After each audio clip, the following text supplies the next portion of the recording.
हाँ जी, स्वागत है जी ਤੁਹਾਡਾ ਮੁੜ ਤੋਂ ਮਾਫ ਕਰਨਾ ਜੀ ਐਤਕੀ ਅਸੀਂ ਚਾਹੁੰਦੇ ਸੀ ਵੀ ਆ ਬ੍ਰੇਕ ਲੇਟ ਨਹੀਂ ਕਰਨੀ ਪਰ ਫਿਰ ਵੀ ਉਹ ਜਿਹੜਾ ਨਾ ਪਰਸੋਂ ਹੋਇਆ ਜਿਹੜਾ ਸਰੂਪ ਛੱਡ ਕੇ ਜਾਣ ਦੀ ਗੱਲ ਹੋਈ ਆ ਜੀ ਉਹਦੇ ਕਰਕੇ ਥੋੜੀ ਜਿਹੀ ਵਿਚਾਰ ਉਧਰ ਸੰਗਤ ਦੇ ਵਿੱਚ ਵੀ ਹੋ ਰਹੀ ਸੀ। ਠੀਕ ਤਾਂ ਮੈਂ ਅੱਗੇ ਵੀ ਦੱਸਦਾ ਹੁੰਦਾ ਵੀ ਹੈਗਾ ਮੈਂ ਇਕੱਲਾ ਆ ਤਾਂ ਗੱਲਾਂ ਬਾਤਾਂ ਸਾਨੂੰ ਕੰਮ ਜ਼ਿਆਦਾ ਪਿਓ ਆ ਹਨਾ ਮਾਮਲੇ ਕੋਈ ਗੱਲ ਨਹੀਂ ਜੀ। ਆਪਾਂ ਗਿਆਨੀ ਜੀ ਸਾਡੇ ਨਾਲ ਹੈਗੇ ਲਾਈਨ ਤੇ। ਹਾਂਜੀ, ਵਾਹਿਗੁਰੂ ਜੀ ਕਾ ਖਾਲਸਾ ਵਾਹਿਗੁਰੂ ਜੀ ਕੀ ਫਤਿਹ ਜੀ। ਵਾਹਿਗੁਰੂ ਜੀ ਕਾ ਖਾਲਸਾ ਵਾਹਿਗੁਰੂ ਜੀ ਕੀ ਫਤਿਹ ਜੀ। ਸੁਣਾਓ ਕੀ ਹਾਲ ਚਾਲ ਜੀ? ਹਾਂਜੀ, ਸਵਾਗਤ ਹੈ ਜੀ ਤੁਹਾਡਾ। ਬਹੁਤ ਵਧੀਆ ਜੀ, ਤੁਸੀਂ ਸੁਣਾਓ ਕਿੱਦਾਂ? ਬਹੁਤ ਵਧੀਆ ਬਹੁਤ ਵਧੀਆ। ਕਿਵੇਂ ਚੱਲ ਰਿਹਾ ਤੁਹਾਡਾ? ਠੀਕ ਹੈ ਜੀ, ਠੀਕ ਹੈ, ਕਿਰਪਾ ਬਸ ਮਾਲਕ ਦੀ। ਠੀਕ ਹੈ, ਆਪਾਂ ਕਰੀਏ ਸ਼ੁਰੂ ਆਪਣਾ। ਹਾਂਜੀ ਠੀਕ ਹੈ ਜੀ। ਆਪਾਂ ਪਿਛਲੇ 2-3 ਹਫ਼ਤੇ ਜਿਹੜੀ ਗੱਲ ਕਰਦੇ ਪਏ ਸੀਗੇ ਸੂਰਜ ਪ੍ਰਕਾਸ਼ ਗ੍ਰੰਥ ਦੇ ਸੰਬੰਧ ਵਿੱਚ ਤੇ ਉਹਦੇ ਵਿੱਚ ਜਿਹੜਾ ਬੀਬੀ ਕੌਲਾਂ ਦਾ ਕਿੱਸਾ ਜਿਹੜਾ ਹੈਗਾ ਦਰਜ ਕੀਤਾ ਹੋਇਆ। ਹਾਂਜੀ, ਉਹਦੇ ਸੰਬੰਧ ਵਿੱਚ ਵੈਸੇ ਤੇ ਕਾਫੀ ਕੁਝ ਆਪਾਂ ਕਰ ਵੀ ਚੁੱਕੇ ਹਾਂ ਪਰ ਬੜਾ ਕੁਝ ਅਜੇ ਹੋਰ ਹੈਗਾ ਵਾ ਜੋ ਸੂਰਜ ਪ੍ਰਕਾਸ਼ ਗ੍ਰੰਥ ਦੇ ਵਿੱਚ ਉਹਦੇ ਸੰਬੰਧ ਵਿੱਚ ਲਿਖਿਆ ਹੋਇਆ। ਹਾਂਜੀ, ਔਰ ਖਾਸ ਕਰਕੇ ਮੈਂ ਪਿਛਲੇ ਹਫ਼ਤੇ ਕਿਹਾ ਸੀਗਾ ਵੀ ਜਿਹੜੇ ਭਾਈ ਵੀਰ ਸਿੰਘ ਦੇ ਕਮੈਂਟ ਉਹਦੇ ਤੇ ਦਿੱਤੇ ਹੋਏ ਆ ਨਾ ਅਖੀਰ ਦਿੱਤੇ ਜਾ ਕੇ, ਹਾਂਜੀ, ਉਹ ਜਿਹੜੇ ਹੈਗੇ ਆ ਕਮੈਂਟ ਉਹ ਖਾਸ ਕਰਕੇ ਸਾਡੇ ਵਿਚਾਰਨ ਵਾਲੇ ਬਣਦੇ ਆ ਕਿ ਭਾਈ ਵੀਰ ਸਿੰਘ ਵਰਗੇ ਜਿਹੜੇ ਵਿਦਵਾਨ ਹੈਗੇ ਆ ਜਿਹੜੇ ਜਿਨ੍ਹਾਂ ਨੂੰ ਮੈਨੂੰ ਹੈਰਾਨੀ ਆ ਵੀ ਅਸੀਂ ਜਦੋਂ ਸ਼ੁਰੂ 'ਚ ਇਸ ਪਾਸੇ ਵੱਲ ਆਏ ਨਾ, ਹਾਂਜੀ, ਤੇ ਸਾਨੂੰ ਇਹ ਪੜ੍ਹਾਇਆ ਜਾਂਦਾ ਸੀਗਾ, ਦੱਸਿਆ ਜਾਂਦਾ ਸੀਗਾ ਵੀ ਕਦੇ ਭਾਈ ਵੀਰ ਸਿੰਘ ਦੇ ਉੱਤੇ ਕਿੰਤੂ ਨਹੀਂ ਕਰਨਾ। ਤੇ ਭਾਈ ਵੀਰ ਸਿੰਘ ਜਿਹੜੇ ਹੈਗੇ ਆ ਉਹ ਅੱਜ ਦੇ ਭਾਈ ਗੁਰਦਾਸ ਆ। ਵਾਹ ਵਾਹ ਵਾਹ ਵਾਹ। ਵੀ ਜਿੱਦਾਂ ਗੁਰੂ ਸਾਹਿਬ ਦੇ ਵੇਲੇ ਭਾਈ ਗੁਰਦਾਸ ਸੀਗੇ, ਅੱਜ ਦੇ ਸਮੇਂ ਵਿਦਵਾਨਾਂ ਦੇ ਵਿੱਚ ਜੇ ਕੋਈ ਭਾਈ ਗੁਰਦਾਸ ਆ ਤੇ ਉਹ ਭਾਈ ਵੀਰ ਸਿੰਘ ਆ। ਵੀ ਜਿੱਦਾਂ ਜਦੋਂ ਇਹੋ ਜਿਹੀ ਕਿਸੇ ਦੇ ਸੰਬੰਧ ਵਿੱਚ ਤੁਸੀਂ ਚਰਚਾ ਸੁਣਦੇ ਹੋ ਤੋਂ ਬਾਅਦ ਤੁਸੀਂ ਹੌਸਲਾ ਹੀ ਨਹੀਂ ਕਰ ਪੈਂਦੇ ਵੀ ਆਪਣੇ ਦਿਮਾਗ ਨੂੰ ਉਸ ਪਾਸੇ ਵੱਲ ਤੋਰਨ ਦਾ ਵੀ ਉਹ ਵੀ ਕੁਝ ਗਲਤ ਲਿਖ ਸਕਦੇ ਆ ਜਾਂ ਕਿਸੇ ਤਰੀਕੇ ਦੇ ਨਾਲ ਇਹੋ ਜਿਹਾ ਜਿਹੜਾ ਗੁਰਮਤ ਦੀ ਕਸਵੱਟੀ ਤੇ ਪੂਰਾ ਨਹੀਂ ਉਤਰਦਾ ਇਹੋ ਜਿਹੀਆਂ ਗੱਲਾਂ ਉਹ ਵੀ ਲਿਖ ਸਕਦੇ ਹੋ। ਨਾਲੇ ਜੀ ਖਾਸ ਕਰਕੇ ਜਦੋਂ ਸਥਾਪਤੀ ਵੱਲੋਂ ਇਹ ਹਦਾਇਤ ਹੋ ਜਾਂਦੀ ਆ ਨਾ, ਹਾਂਜੀ, ਤੁਸੀਂ ਸੋਚ ਕੇ ਦੇਖੋ ਪਿੱਛੇ ਇੱਥੇ ਵੀਡੀਓ ਚਲਾਈ ਬਲਜਿੰਦਰ ਸਿੰਘ ਨੇ ਗੋਗੋਆਣੀ ਦੀ। ਗੋਗੋਆਣੀ ਕਹਿੰਦਾ ਵੀ ਉੱਥੇ ਕਈ ਨਿਆਣੇ ਜੀ 18-20 ਸਾਲ ਦੇ ਸਟੂਡੈਂਟ ਆ ਕੇ ਸਵਾਲ ਪੁੱਛਣ ਲੱਗਦੇ ਆ। ਹਾਂਜੀ, ਕਹਿੰਦਾ ਮੈਂ ਕਹਿੰਦਾ ਹੁਣ ਜੰਮ ਤਾਂ ਲਾਓ। ਹੁਣ ਤੁਸੀਂ ਸੋਚੋ ਵੀ ਜਿਨ੍ਹਾਂ ਨੂੰ ਗੋਗੋਆਣੀ ਜਿਹੜਾ ਹੈਡ ਆਫ ਦਾ ਡਿਪਾਰਟਮੈਂਟ ਆ ਖਾਲਸਾ ਕਾਲਜ ਵਿੱਚ, ਜਿਹਨੂੰ ਉਹ ਇਦਾਂ ਕਹਿੰਦਾ ਹੋਊਗਾ, ਹਾਂਜੀ, ਉਹਦਾ ਮੁੜ ਕੇ ਹੌਸਲਾ ਪੈਂਦਾ ਹੋਊਗਾ ਕੁਝ ਕਰਨੇ ਦਾ। ਉਹਨੂੰ ਡਰ ਨਹੀਂ ਲੱਗਣਾ ਵੀ ਜੇ ਮੈਂ ਕੁਝ ਕਿਹਾ ਜਾ ਰਹੀ ਨਹੀਂ ਮੈਨੂੰ ਕਾਲਜ ਤੋਂ ਕੱਢ ਦੇਣਾ। ਨਾਲੇ ਇਸੇ ਉਮਰ ਦੇ ਵਿੱਚ ਹੀ ਜਦੋਂ ਤੁਸੀਂ ਆਪਣਾ ਦਿਮਾਗ ਖੁੱਲਣਾ ਸ਼ੁਰੂ ਕਰਦੇ ਆ, ਆਦਮ ਦੇਖਣਾ ਸ਼ੁਰੂ ਕਰਦੇ ਆ, ਉਦੋਂ ਜਦੋਂ ਤੁਹਾਡੇ ਦਿਮਾਗ ਵਿੱਚ ਇਹੋ ਜਿਹੀਆਂ ਗੱਲਾਂ ਪੈਣੀਆਂ ਵਾ ਬੰਦਾ ਸਾਰੀ ਜ਼ਿੰਦਗੀ ਮੁੜ ਕੇ ਉਸ ਪ੍ਰਭਾਵ ਦੇ ਵਿੱਚੋਂ ਬਾਹਰ ਨਹੀਂ ਨਿਕਲ ਪਾਉਂਦਾ। ਉਹ ਡਰ ਜਿਹੜਾ ਪੈਂਦਾ ਬਸ ਉਹ ਤਾਂ ਹੀ ਨਹੀਂ ਹੋ ਰਿਹਾ। ਸਾਡੇ ਕਥਾਕਾਰਾਂ ਨੂੰ ਜਿਹੜਾ ਆਲੇ ਦੁਆਲੇ ਦਾ ਸਿਸਟਮ ਆ ਉਹ ਇਸੇ ਤਰੀਕੇ ਨਾਲ ਹੀ ਇਹ ਪ੍ਰਚਾਰਕਾਂ ਨੂੰ ਦਿੱਤਾ ਜਾਂਦਾ ਕਾਲਜਾਂ ਦੇ ਵਿੱਚ ਖਾਸ ਕਰਕੇ। ਹਾਂਜੀ, ਬਿਲਕੁਲ ਬਿਲਕੁਲ ਬਿਲਕੁਲ। ਹਾਂਜੀ, ਤੇ ਵੈਸੇ ਮੈਂ ਥੋੜਾ ਇਹ ਵੀ ਪਹਿਲਾਂ ਦੱਸ ਦਿਆਂ ਭਾਈ ਵੀਰ ਸਿੰਘ ਦੀ ਗੱਲ ਕਰਨ ਤੋਂ ਪਹਿਲਾਂ ਵੀ ਸੂਰਜ ਪ੍ਰਕਾਸ਼ ਗ੍ਰੰਥ ਆ ਜਾਂ ਗੁਰਬਿਲਾਸ ਪਾਤਸ਼ਾਹੀ 6ਵੀਂ ਆ ਜਿਹੜੀ ਆ, ਹਾਂਜੀ, ਇਹਨਾਂ ਦੋਨਾਂ ਗ੍ਰੰਥਾਂ ਦੇ ਵਿੱਚ ਇੱਕ ਕਥਾ ਜਿਹੜੀ ਆ ਤਕਰੀਬਨ ਇੱਕੋ ਜਿਹੇ ਤਰੀਕੇ ਦੇ ਨਾਲ ਲਿਖੀ ਹੋਈ ਆ। ਠੀਕ ਹੈ ਜੀ, ਸਿਰਫ ਥੋੜਾ ਬਹੁਤਾ ਇਹਦੇ ਵਿੱਚ ਫਰਕ ਆ। ਤਕਰੀਬਨ ਇਹ ਦੋਨਾਂ ਗ੍ਰੰਥਾਂ ਦੇ ਵਿੱਚ ਕਹਾਣੀ ਸੇਮ ਤਰੀਕੇ ਦੇ ਨਾਲ ਹੀ ਲਿਖੀ ਹੋਈ ਆ, ਥੋੜਾ ਬਹੁਤਾ ਫਰਕ ਪਾ ਕੇ। ਹਾਂਜੀ, ਔਰ ਕਿਉਂਕਿ ਦੋਨੋਂ ਗ੍ਰੰਥ ਜਿਹੜੇ ਆ ਤਕਰੀਬਨ ਇਹਨਾਂ ਦਾ ਲਿਖਣ ਦਾ ਸਮਾਂ ਜਿਹੜਾ ਹੈਗਾ ਉਹ ਵੀ ਇੱਕੋ ਜਿਹਾ ਹੀ ਆ। ਉਸੇ ਸਮੇਂ ਇਹ ਦੋਨੋਂ ਗ੍ਰੰਥ ਜਿਹੜੇ ਹੈਗੇ ਲਿਖੇ ਗਏ ਆ। ਵੈਸੇ ਤੇ ਤੁਹਾਡੇ ਸਰੋਤੇ ਜਿਹੜੇ ਆ ਬਹੁਤੇ ਜਾਣਦੇ ਹੋਣਗੇ ਪਰ ਫਿਰ ਵੀ ਚਲੋ ਆਪਾਂ ਦੱਸ ਦਿੰਦੇ ਆ ਵੀ ਗੁਰਬਿਲਾਸ ਜਿਹਨੂੰ ਮੁੜ ਕੇ ਜੋਗਿੰਦਰ ਸਿੰਘ ਵੇਦਾਂਤੀ ਨੇ ਨਵੇਂ ਸਿਰਿਓਂ ਇਹਦੀ ਸੰਪਾਦਨਾ ਕਰਨੀ ਸ਼ੁਰੂ ਕੀਤੀ ਸੀਗੀ, ਛਪਵਾਇਆ ਸੀਗਾ। ਔਰ ਸੁੱਖ ਨਾਲ ਜਿਹੜੇ ਸਾਡੀ ਕੌਮ ਦੇ ਉਸ ਵੇਲੇ ਦੇ ਕਹਿੰਦੇ ਕੌਮ ਦੇ ਵਿਦਵਾਨ ਸੀਗੇ ਉਹਨਾਂ ਸਾਰਿਆਂ ਨੇ ਇਹਦੀ ਪ੍ਰਸ਼ੰਸਾ ਕੀਤੀ ਹੋਈ ਸੀ, ਜਿਨ੍ਹਾਂ ਦੇ ਵਿੱਚ ਗਿਆਨੀ ਕੇਵਲ ਸਿੰਘ ਵੀ ਆ, ਗਿਆਨੀ ਮਨਜੀਤ ਸਿੰਘ ਕੇਸਗੜ੍ਹ ਵਾਲੇ ਜਿਹੜੇ ਉਦੋਂ ਦੇ ਜਥੇਦਾਰ ਸੀਗੇ ਉਹ ਵੀ ਸੀਗੇ ਵਿੱਚ, ਉਹਦੇ ਗਿਆਨੀ ਸੰਤ ਸਿੰਘ ਮਸਕੀਨ ਵੀ ਸੀਗੇ, ਫਿਰ ਗਿਆਨੀ ਆਪਣੇ ਜਥੇਦਾਰ ਭਾਈ ਰਣਜੀਤ ਸਿੰਘ ਵੀ ਸੀਗੇ, ਗੁਰਚਰਨ ਸਿੰਘ ਟੌਹਰਾ, ਸੁਖਦੇਵ ਸਿੰਘ ਪੌਰ, ਮਨਜੀਤ ਸਿੰਘ ਕਲਕੱਤਾ। ਇਹਨਾਂ ਸਾਰਿਆਂ ਨੇ ਇਹਦੀ ਪ੍ਰਸ਼ੰਸਾ ਕੀਤੀ ਸੀਗੀ ਵੀ ਇਹ ਬਹੁਤ ਵਧੀਆ ਕੰਮ, ਬਹੁਤ ਮਹਾਨ ਸੇਵਾ ਜਿਹੜੀ ਹੈਗੀ ਵੇਦਾਂਤੀ ਨੇ ਕੀਤੀ ਆ। ਔਰ ਇਸੇ ਦੇ ਸਬੰਧ ਵਿੱਚ ਜਦੋਂ ਗੁਰਬਖਸ਼ ਸਿੰਘ ਕਾਲਾ ਅਫਗਾਨਾ ਨੇ ਲਿਖਿਆ ਸੀਗਾ ਤੇ ਬਾਅਦ ਵਿੱਚ ਫਿਰ ਇਹ ਕਿਤਾਬ ਜਿਹੜੀ ਸੀਗੀ ਸ਼੍ਰੋਮਣੀ ਕਮੇਟੀ ਨੂੰ ਜਿੱਦਾਂ ਵਾਪਸ ਲੈਣੀ ਪਈ ਸੀਗੀ ਔਰ ਉਸੇ ਗੁੱਸੇ ਦੇ ਵਿੱਚ ਆ ਕੇ ਬਾਅਦ ਵਿੱਚ ਫਿਰ ਉਹਨਾਂ ਨੇ ਗੁਰਬਖਸ਼ ਸਿੰਘ ਕਾਲਾ ਅਫਗਾਨਾ ਨੂੰ ਜਿੱਦਾਂ ਪੰਥ ਵਿੱਚੋਂ ਛੇਕਿਆ ਸੀਗਾ। ਸੋ ਇਹਨਾਂ ਦੋਨਾਂ ਗ੍ਰੰਥਾਂ ਦੇ ਵਿੱਚ ਜਿਹੜੀ ਹੈਗੀ ਹੈ ਕਥਾ ਤਕਰੀਬਨ ਜਿਹੜੀ ਹੈਗੀ ਉਹ ਸੇਮ ਤਰੀਕੇ ਦੇ ਨਾਲ ਇੱਕੋ ਜਿਹੇ ਤਰੀਕੇ ਦੇ ਨਾਲ ਲਿਖੀ ਗਈ ਹੈ। ਫਰਕ ਥੋੜਾ ਬਹੁਤਾ ਹੈਗਾ ਵੀ ਜਿੱਦਾਂ ਸੂਰਜ ਪ੍ਰਕਾਸ਼ ਵਿੱਚ 10,000 ਦਾ ਝਗੜਾ ਲਿਖਿਆ ਉਹ ਚ ਉਹਨਾਂ 20,000 ਦਾ ਝਗੜਾ ਲਿਖਿਆ ਹੋਇਆ। ਠੀਕ ਹੈ ਜੀ। ਤੇ ਸੂਰਜ ਪ੍ਰਕਾਸ਼ ਵਿੱਚ ਬਾਬਾ ਬੁੱਢਾ ਜੀ ਦੇ ਨਾਲ ਕਾਜੀ ਦਾ ਝਗੜਨਾ ਲਿਖਿਆ ਹੋਇਆ ਵਾ ਤੇ ਉਹਦੇ ਵਿੱਚ ਸਿੱਧਾ ਗੁਰੂ ਹਰਗੋਬਿੰਦ ਦੇ ਨਾਲ ਹੀ ਝਗੜਨਾ ਲਿਖਿਆ ਹੋਇਆ। ਗੁਰੂ ਹਰਗੋਬਿੰਦ ਨੇ ਕਹਿ ਦਿੱਤਾ ਵੀ ਵੇਖਾਂਗੇ ਜਵਾਈ ਕੌਣ ਕਿਹਦਾ ਬਣਦਾ ਵਾ। ਇਹ ਗੁਰਬਿਲਾਸ ਪਾਤਸ਼ਾਹੀ ਛੇਵੀਂ ਦੀ ਗੱਲ ਕਰਦੇ ਤੁਸੀਂ ਨਾ? ਹਾਂਜੀ। ਠੀਕ ਹੈ। ਇਹਦੇ ਸੂਰਜ ਪ੍ਰਕਾਸ਼ ਵਿੱਚ ਬਾਬਾ ਬੁੱਢਾ ਜੀ ਨੇ ਇਹ ਗੱਲ ਆਖੀ ਸੀਗੀ। ਗੁਰਬਿਲਾਸ ਦੇ ਵਿੱਚ ਗੁਰੂ ਹਰਗੋਬਿੰਦ ਪਾਤਸ਼ਾਹ ਵੀ ਕਹਿੰਦੇ ਵੀ ਦੇਖਾਂਗੇ ਸਮਾਂ ਦੇਖੂਗਾ ਵੀ ਕੌਣ ਕਿਹਦਾ ਜਵਾਈ ਬਣਦਾ ਆ। ਠੀਕ ਹੈ। ਬਾਕੀ ਜਿਹੜੀ ਕਹਾਣੀ ਹੈਗੀ ਤਕਰੀਬਨ ਜਿਹੜੀ ਹੈਗੀ ਇੱਕੋ ਜਿਹੇ ਤਰੀਕੇ ਦੇ ਨਾਲ ਇਹਨਾਂ ਦੋਨਾਂ ਗ੍ਰੰਥਾਂ ਦੇ ਵਿੱਚ ਹੀ ਉਹ ਲਿਖੀ ਗਈ ਆ। ਜਿੱਥੋਂ ਤੱਕ ਆਪਾਂ ਇਹ ਕਹਾਣੀ ਪਿਛਲੇ 2 ਐਪੀਸੋਡਾਂ ਦੇ ਵਿੱਚ ਵਿਚਾਰੀ ਆ। ਹਾਂਜੀ। ਔਰ ਉਹਦੇ ਤੋਂ ਬਾਅਦ ਵੀ ਜਿਹੜਾ ਪ੍ਰਸੰਗ ਹੈਗਾ ਕਿਉਂਕਿ ਜੇ ਆਪਾਂ ਜ਼ਿਆਦਾ ਡਿਟੇਲ ਦੇ ਵਿੱਚ ਪੈ ਗਏ ਅਧਿਆਇ ਕਈ ਹੈਗੇ ਆ ਆਪਣਾ ਸਮਾਂ ਉੱਤੇ ਬਹੁਤ ਖਰਾਬ ਹੋਣਾ। ਆਪਾਂ ਉਸ ਪਾਸੇ ਵੱਲ ਜ਼ਿਆਦਾ ਨਹੀਂ ਪੈਣਾ ਚਾਹੁੰਦਾ ਮੈਂ ਕਿਉਂਕਿ ਹੋਰ ਵੀ ਆਪਣੇ ਕੋਲ ਕੀ ਕੁਝ ਕਰਨ ਵਾਲਾ ਹੈਗਾ ਵਾ। ਪਰ ਇਹਨਾਂ ਚਲੋ ਸੰਖੇਪ ਦੇ ਵਿੱਚ ਦੱਸ ਦਿੰਦੇ ਆ ਵੀ ਇਹਦੇ ਤੋਂ ਬਾਅਦ ਜਿਹੜਾ ਉਹ ਕਾਜੀ ਆ ਹੈਰਾਨੀ ਦੀ ਗੱਲ ਹੈ ਵੀ ਆਪਣੇ ਘਰ 'ਚ ਨਹੀਂ ਦੇਖਦਾ ਵੀ ਮੇਰੇ ਘਰ 'ਚ ਕੀ ਹੋਇਆ ਵਾ ਜਾਂ ਮੇਰੀ ਲੜਕੀ ਜਿਹੜੀ ਆ ਉਹ ਘਰੋਂ ਭੱਜ ਗਈ ਆ ਜਾਂ ਉਹਨੂੰ ਕੋਈ ਕੱਢ ਕੇ ਲੈ ਗਿਆ ਵਾ। ਉਹ ਸਿਰਫ ਪੈਸੇ ਲੈਣ ਵਾਸਤੇ ਜਿੱਦਾਂ ਅਗਲੇ ਦਿਨ ਅੰਮ੍ਰਿਤਸਰ ਪਹੁੰਚ ਜਾਂਦਾ ਵਾ ਤੇ ਗੁਰੂ ਸਾਹਿਬ ਜਿੱਦਾਂ ਉਹਨੂੰ ਕੌਲਾਂ ਦੇ ਘਰ ਦੇ ਵਿੱਚ ਭੇਜਦੇ ਆ ਉਹਨੂੰ ਇਹ ਦੱਸਿਓ ਬਗੈਰ ਮੇਰੀ ਲੜਕੀ ਇੱਥੇ ਆ ਚੁੱਕੀ ਆ। ਤੇ ਜਦੋਂ ਜਿੱਦਾਂ ਉਹ ਜਾ ਕੇ ਕੌਲਾਂ ਨੂੰ ਦੇਖਦਾ ਆ ਬਈ ਇਹ ਮੇਰੀ ਲੜਕੀ ਨੂੰ ਕੱਢ ਲਿਆਏ ਆ ਤੇ ਗੁੱਸੇ ਦੇ ਨਾਲ ਉੱਥੋਂ ਲਾਲ ਪੀਲਾ ਹੋ ਕੇ ਜਿੱਦਾਂ ਉੱਥੋਂ ਵਾਪਸ ਆ ਕੇ ਸ਼ਾਹਜਹਾਨ ਦੇ ਕੋਲ ਸ਼ਿਕਾਇਤ ਕਰਦਾ ਆ। ਤੇ ਜਿਹੜੀ ਗੱਲ ਮੈਂ ਚੀਚੇ ਥੋੜੀ ਜਿਹੀ ਇਹਦੇ ਵਿੱਚ ਹੋਰ ਪਹਿਲਾਂ ਕਰਨੀ ਚਾਹੁੰਦਾ ਭਾਈ ਵੀਰ ਸਿੰਘ ਦੀ ਆਪਾਂ ਗੱਲ ਕਰਨ ਤੋਂ ਪਹਿਲਾਂ। ਹਾਂਜੀ। ਕਿਉਂਕਿ ਪਿਛਲੀ ਵਾਰੀ ਵੀ ਮੈਂ ਆਖਿਆ ਸੀਗਾ ਬਾਅਦ ਵਿੱਚ ਵੀ ਜਿੱਦਾਂ ਕਈ ਇਹ ਗੱਲ ਕਹਿੰਦੇ ਜੀ ਤੁਹਾਨੂੰ ਇਹ ਗੱਲਾਂ ਜਿਹੜੀਆਂ ਹੈਗੀਆਂ ਵਾ ਨਹੀਂ ਕਰਨੀਆਂ ਚਾਹੀਦੀਆਂ ਕਿਉਂਕਿ ਬੀਬੀ ਕੌਲਾਂ ਜੀ ਉਹ ਗੁਰੂ ਸਾਹਿਬ ਨੂੰ ਬਹੁਤ ਪਿਆਰ ਕਰਦੇ ਸੀਗੇ, ਬਹੁਤ ਜ਼ਿਆਦਾ ਬਾਣੀ ਪੜ੍ਹਨ ਵਾਲੇ ਸੀਗੇ ਉਹ ਤੇ ਉਹਨਾਂ ਦੇ ਸੰਬੰਧ ਵਿੱਚ ਇਹ ਗੱਲਾਂ ਜਿਹੜੀਆਂ ਤੁਹਾਨੂੰ ਨਹੀਂ ਕਰਨੀਆਂ ਚਾਹੀਦੀਆਂ। ਹਾਂਜੀ। ਮੇਰਾ ਸਿਰਫ ਇੱਕ ਸਵਾਲ ਹੈ ਉਹਨਾਂ ਲੋਕਾਂ ਦੇ ਉੱਤੇ ਖਾਸ ਕਰਕੇ ਜਿਹੜੇ ਇਹ ਗੱਲਾਂ ਆਖਦੇ ਆ ਜਾਂ ਜਿਹੜੇ ਬੀਬੀ ਕੌਲਾਂ ਦੇ ਨਾਂ ਦੇ ਉੱਤੇ ਕਮਾਈ ਕਰ ਰਹੇ ਇਸ ਵੇਲੇ ਭਾਈ ਗੁਰੂ ਇਕਬਾਲ ਸਿੰਘ ਵਰਗੇ ਜਾਂ ਉਹਨਾਂ ਦਾ ਜਿਹੜਾ ਟਰਸਟ ਹੈਗਾ ਵਾ ਜਿਹੜੇ ਇਸੇ ਸੰਸਥਾ ਨੂੰ ਚਲਾ ਰਹੇ ਆ। ਹਾਂਜੀ। ਇੱਕ ਚੀਜ਼ ਉਹ ਦੱਸਣ ਵੀ ਬੀਬੀ ਕੌਲਾਂ ਦਾ ਗੁਰੂ ਹਰਗੋਬਿੰਦ ਜੀ ਦੇ ਨਾਲ ਰਿਸ਼ਤਾ ਕੀ ਸੀਗਾ ਜਿਹਨੂੰ ਉਹ ਸਹੀ ਮੰਨਦੇ ਆ, ਜਿਹਨੂੰ ਉਹ ਬਹੁਤ ਵਧੀਆ ਰਿਸ਼ਤਾ ਉਹਨਾਂ ਦੀਆਂ ਨਜ਼ਰਾਂ ਦੇ ਵਿੱਚ ਬੀਬੀ ਕੌਲਾਂ ਦਾ ਗੁਰੂ ਹਰਗੋਬਿੰਦ ਦੇ ਨਾਲ ਕੀ ਸੰਬੰਧ ਆ, ਕੀ ਰਿਸ਼ਤਾ ਆ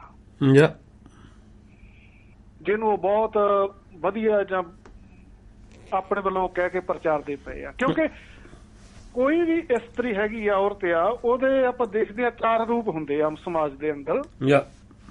ਜਾਂ ਉਹ ਮਾਂ ਹੋਊਗੀ, ਹਾਂਜੀ, ਜਾਂ ਉਹ ਭੈਣ ਹੋਊਗੀ, ਜਾਂ ਉਹ ਧੀ ਹੋਊਗੀ ਤੇ ਜਾਂ ਫਿਰ ਉਹ ਘਰ ਵਾਲੀ ਹੋਊਗੀ। ਹਾਂਜੀ। ਇਹਨਾਂ 4 ਰਿਸ਼ਤਿਆਂ ਦੇ ਵਿੱਚੋਂ ਕੌਲਾਂ ਦਾ ਗੁਰੂ ਹਰਗੋਬਿੰਦ ਜੀ ਦੇ ਨਾਲ ਕਿਹੜਾ ਰਿਸ਼ਤਾ ਹੋਏਗਾ? ਮਾਂ ਵਾਲਾ ਹੋਏਗਾ ਜਾਂ ਧੀ ਵਾਲਾ ਹੋਏਗਾ ਜਾਂ ਭੈਣ ਵਾਲਾ ਹੋਏਗਾ ਜਾਂ ਘਰ ਵਾਲੀ ਵਾਲਾ ਹੋਏਗਾ? ਕਿਉਂਕਿ ਇਹ ਵੀ ਇਹ ਮੰਨਣ ਤੋਂ ਡਰਦੇ ਆ ਵੀ ਉਹ ਘਰ ਵਾਲੀ ਨਹੀਂ ਸੀ, ਗੁਰੂ ਸਾਹਿਬ ਦੀ ਪਤਨੀ ਨਹੀਂ ਸੀਗੀ ਤੇ ਮਾਂ ਤਾਂ ਹੈ ਹੀ ਨਹੀਂ ਸੀਗੀ, ਉਹ ਤਾਂ ਆਪਾਂ ਸਾਰੇ ਜਾਣਦੇ ਆ। ਹੁਣ ਕਦੀ ਤਾਂ ਭੈਣ ਭਰਾ ਦਾ ਰਿਸ਼ਤਾ ਕਹਿ ਦਿੰਦੇ ਆ, ਕਦੀ ਪਿਓ ਧੀ ਦਾ ਰਿਸ਼ਤਾ ਕਹਿ ਦਿੰਦੇ ਆ ਵੀ ਉਹਨਾਂ ਦਾ ਬੜਾ ਆਪਸ ਵਿੱਚ ਏਦਾਂ ਪਿਆਰ ਸੀਗਾ ਗੁਰੂ ਦਾ ਜਾਂ ਸਿੱਖਾਂ ਦੇ ਨਾਲ ਜਿੱਦਾਂ ਪਿਆਰ ਹੋ ਸਕਦਾ ਵਾ ਵੀ ਬਹੁਤ ਪਵਿੱਤਰ ਪਿਆਰ ਸੀਗਾ ਉਹਨਾਂ ਦਾ ਆਪਸ ਵਿੱਚ। ਤੇ ਹੁਣ ਇੱਕ ਪ੍ਰਸੰਗ ਦੇ ਵਿੱਚ ਮੈਂ ਥੋੜਾ ਜਿਹਾ ਹਵਾਲਾ ਦੇਣਾ ਚਾਹੁੰਦਾ, ਉਸ ਤੋਂ ਬਾਅਦ ਆਪਾਂ ਦੇਖਾਂਗੇ ਵੀ ਉਹ ਕੀ ਆਪਾਂ ਉਸ ਗੱਲ ਨੂੰ ਮੰਨ ਸਕਦੇ ਜਿਸ ਤਰੀਕੇ ਦੇ ਨਾਲ ਇਹ ਪ੍ਰਚਾਰ ਰਹੇ ਉਸ ਰਿਸ਼ਤੇ ਨੂੰ। ਹੁਣ ਸੰਤੋਖ ਸਿੰਘ ਇਹਦੇ 5ਵੀਂ ਰਾਸ ਦੇ ਤਕਰੀਬਨ 57ਵੇਂ ਅਧਿਆਏ ਦੇ ਵਿੱਚ ਇੱਕ ਗੱਲ ਲਿਖਦਾ ਵਾ ਵੀ ਕੌਲਾਂ ਜਿਹੜੀ ਹੈਗੀ ਆ ਉੱਥੇ ਅੰਮ੍ਰਿਤਸਰ ਵਿਖੇ ਰਹਿ ਰਹੀ ਆ, ਕਈ ਸਾਲ ਉੱਥੇ ਲੰਘ ਚੁੱਕੇ ਆ ਰਹਿੰਦਿਆਂ ਹੋਇਆਂ। ਹਾਂਜੀ। ਉਧਰ ਸੰਤੋਖ ਸਿੰਘ ਅਨੁਸਾਰ ਗੁਰੂ ਹਰਗੋਬਿੰਦ ਦੇ 3 ਵਿਆਹ ਹੋ ਚੁੱਕੇ ਆ। ਫਿਰ ਉਹਨਾਂ ਵਿਆਹਾਂ ਤੋਂ ਬਾਅਦ ਗੁਰੂ ਸਾਹਿਬ ਦੇ ਘਰ ਜਿਹੜਾ ਹੈਗੇ ਆ ਬੱਚੇ ਜਿਹੜੇ ਹੈਗੇ ਪੈਦਾ ਹੋ ਚੁੱਕੇ ਆ।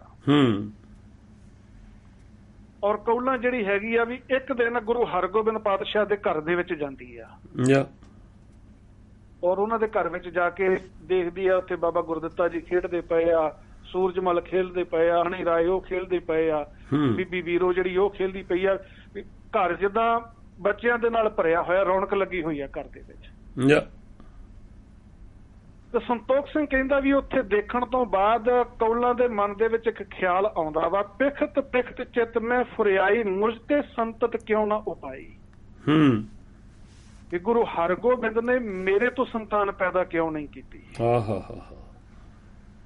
ਹੁਣ ਮੇਰਾ ਸਵਾਲ ਇਹ ਆ ਵੀ ਇਹ ਜਿਹੜੇ ਔਰਤ ਦੇ 4 ਰੂਪ ਆ, ਇਸਤਰੀ ਦੇ 4 ਰੂਪ ਆ, ਉਹਨਾਂ ਦੇ ਵਿੱਚੋਂ ਕਿਹੜਾ ਰੂਪ ਇਹ ਗੱਲ ਕਹਿ ਸਕਦਾ ਵਾ? ਕਿਹਦੇ ਅੰਦਰ ਚਿੱਤ ਬਣਾਉਂਦੀ ਆ? ਭੈਣ ਦੇ, ਮਾਂ ਦੇ, ਧੀ ਦੇ ਜਾਂ ਘਰ ਵਾਲੀ ਦੇ? ਇਹ ਸਵਾਲ ਕਿਹਦੇ ਮਨ ਵਿੱਚ ਆਊਗਾ ਵੀ ਕਿ ਕਦੀ ਕੋਈ ਭੈਣ ਜਿਹੜੀ ਆ ਉਹ ਆਪਣੇ ਭਰਾ ਦੇ ਸੰਬੰਧ ਵਿੱਚ, ਜਾਂ ਧੀ ਜਿਹੜੀ ਹੈਗੀ ਆ ਆਪਣੇ ਬਾਪ ਦੇ ਸੰਬੰਧ ਵਿੱਚ, ਜਾਂ ਮਾਂ ਜਿਹੜੀ ਹੈਗੀ ਆਪਣੇ ਪੁੱਤ ਦੇ ਸੰਬੰਧ ਵਿੱਚ, ਇਹ ਗੱਲ ਕਦੇ ਚਿੱਤ ਦੇ ਅੰਦਰ ਖਿਆਲ ਵੀ ਉਹਦੇ ਆ ਸਕਦਾ ਵੀ ਇਹਨੇ ਮੇਰੇ ਤੋਂ ਸੰਤਾਨ ਕਿਉਂ ਨਹੀਂ ਪੈਦਾ ਕੀਤੀ?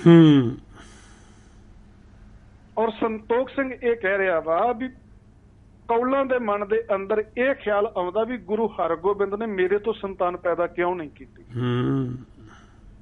ਵੀ ਉਹਨਾਂ ਦੇ ਇੰਨੇ ਪੁੱਤਰ ਆ, ਇੰਨੇ ਘਰ ਦੇ ਅੰਦਰ ਰੌਣਕ ਲੱਗੀ ਹੋਈ ਆ। ਫਿਰ ਉਹ ਇਹ ਸੋਚਦੀ ਹੈ ਵੀ ਆਈ ਆਪਣੇ ਸਦਨ ਦੁਖਾਰੀ, ਬੈਠੀ ਸੋਚਤ ਦੀਨ ਵਿਚਾਰੇ, ਜਾਨ ਤੁਰਕਨੀ ਮੋਕੋ ਤਿਆਗਾ, ਕਰਤ ਕਪਟ ਕੋ ਨੈ ਅਨੁਰਾਗਾ। ਹਾਂਜੀ, ਹੁਣ ਜਿਹੜੇ ਸਾਡੇ ਤੇ ਇਹ ਹਮੇਸ਼ਾ ਇਲਜ਼ਾਮ ਲਾਉਂਦੇ ਆ ਵੀ ਇਹ ਗੁਰੂ ਦੀ ਨਿੰਦਿਆ ਕਰਦੇ ਆ, ਗੁਰੂ ਦੀ ਨਿੰਦਿਆ ਕਰਦੇ ਆ। ਪੰਕਤੀਆਂ ਪਤਾ ਨਹੀਂ ਵੀ ਕਿਉਂ ਨਹੀਂ ਇਹਨਾਂ ਨੂੰ ਇਹ ਦਿਸ ਰਹੀਆਂ ਜਿਹੜੀਆਂ ਸੂਰਜ ਪ੍ਰਕਾਸ਼ ਦੇ ਅੰਦਰ ਲਿਖੀਆਂ ਹੋਈਆਂ ਵਾ। ਸੰਤੋਖ ਸਿੰਘ ਕਹਿੰਦਾ ਵੀ ਉੱਥੇ ਇਸੇ ਤਰੀਕੇ ਦੇ ਨਾਲ ਸੋਚਣ ਤੋਂ ਬਾਅਦ ਝੂਰਦੀ ਹੋਈ ਜਿਹੜੀ ਹੈਗੀ ਆ, ਵਿਆਕੁਲ ਹੋਈ ਜਿਹੜੀ ਹੈਗੀ ਆ, ਇਹ ਕੌਲਾਂ ਆਪਣੇ ਘਰ ਵਾਪਸ ਆ ਗਈ ਆ। ਤੇ ਘਰ ਵਾਪਸ ਆਣ ਕੇ ਵੀ ਇਹ ਸੋਚਦੀ ਪਈ ਆ ਵੀ ਗੁਰੂ ਨੇ ਮੈਨੂੰ ਤੁਰਕਣੀ ਜਾਣ ਕੇ ਮੈਨੂੰ ਅੰਗ ਨਹੀਂ ਲਾਇਆ, ਵੀ ਮੈਂ ਤੁਰਕਣੀ ਸੀਗੀ ਤਾਂ ਮੇਰੇ ਤੋਂ ਗੁਰੂ ਨੇ ਸੰਤਾਨ ਪੈਦਾ ਨਹੀਂ ਕੀਤੀ। ਔਰ ਸ਼ਬਦ ਇਹ ਵਰਤਿਆ ਵੀ ਕਰਤ ਕਪਟ ਕੋ ਨੈ ਅਨੁਰਾਗਾ। ਗੁਰੂ ਸਾਹਿਬ ਜਿਹੜੇ ਆ ਮੇਰੇ ਨਾਲ ਪਿਆਰ ਨਹੀਂ ਕਰਦੇ, ਉਹਨਾਂ ਨੇ ਮੈਨੂੰ ਧੋਖਾ ਦਿੱਤਾ, ਉਹਨਾਂ ਨੇ ਮੇਰੇ ਨਾਲ ਕਪਟ ਕੀਤਾ। ਵੀ ਹੁਣ ਗੁਰੂ ਹਰਗੋਬਿੰਦ ਪਾਤਸ਼ਾਹ ਦੇ ਉੱਤੇ ਸੰਤੋਖ ਸਿੰਘ ਇਹ ਲਿਖ ਰਿਹਾ ਵੀ ਕੌਲਾਂ ਆਖਦੀ ਆ ਵੀ ਗੁਰੂ ਹਰਗੋਬਿੰਦ ਮੇਰੇ ਨਾਲ ਕਪਟ ਕਰਦੇ ਰਹੇ ਆ। ਪਤਾ ਨਹੀਂ ਵੀ ਇਹ ਸ਼ਬਦ ਜਿਹੜੇ ਹੈਗੇ ਆ ਵੀ ਇਹਨਾਂ ਨੂੰ ਕਿਉਂ ਨਹੀਂ ਦਿਸ ਰਹੇ ਇੱਥੇ। ਸਭ ਤੇ ਮੁਝ ਕੋ ਜਾਨ ਮਲੀਨੀ, ਪ੍ਰੀਤ ਹਿਰਦੇ ਕੀ ਨਹਿ ਮਮ ਚੀਨੀ। ਵੀ ਮੈਂ ਆਪਣੇ ਚਿੱਤ ਦੇ ਅੰਦਰ ਇੰਨਾ ਪਿਆਰ ਗੁਰੂ ਸਾਹਿਬ ਨੂੰ ਕਰਦੀ ਸੀਗੀ, ਪਰ ਗੁਰੂ ਸਾਹਿਬ ਨੇ ਮੇਰੇ ਨਾਲ ਧੋਖਾ ਕੀਤਾ। ਫਿਰ ਇਹ ਸ਼ਬਦ ਬਾਰ-ਬਾਰ ਇੱਥੇ ਦੁਹਰਾਏ ਗਏ ਆ ਵੀ ਕਪਟ ਕਰਿਓ ਮੁਝ ਸੋ ਗੁਰ ਪੂਰਨ, ਜਿਨ ਕੋ ਪ੍ਰੇਮ ਹੋਏ ਉਰ ਪੂਰਨ।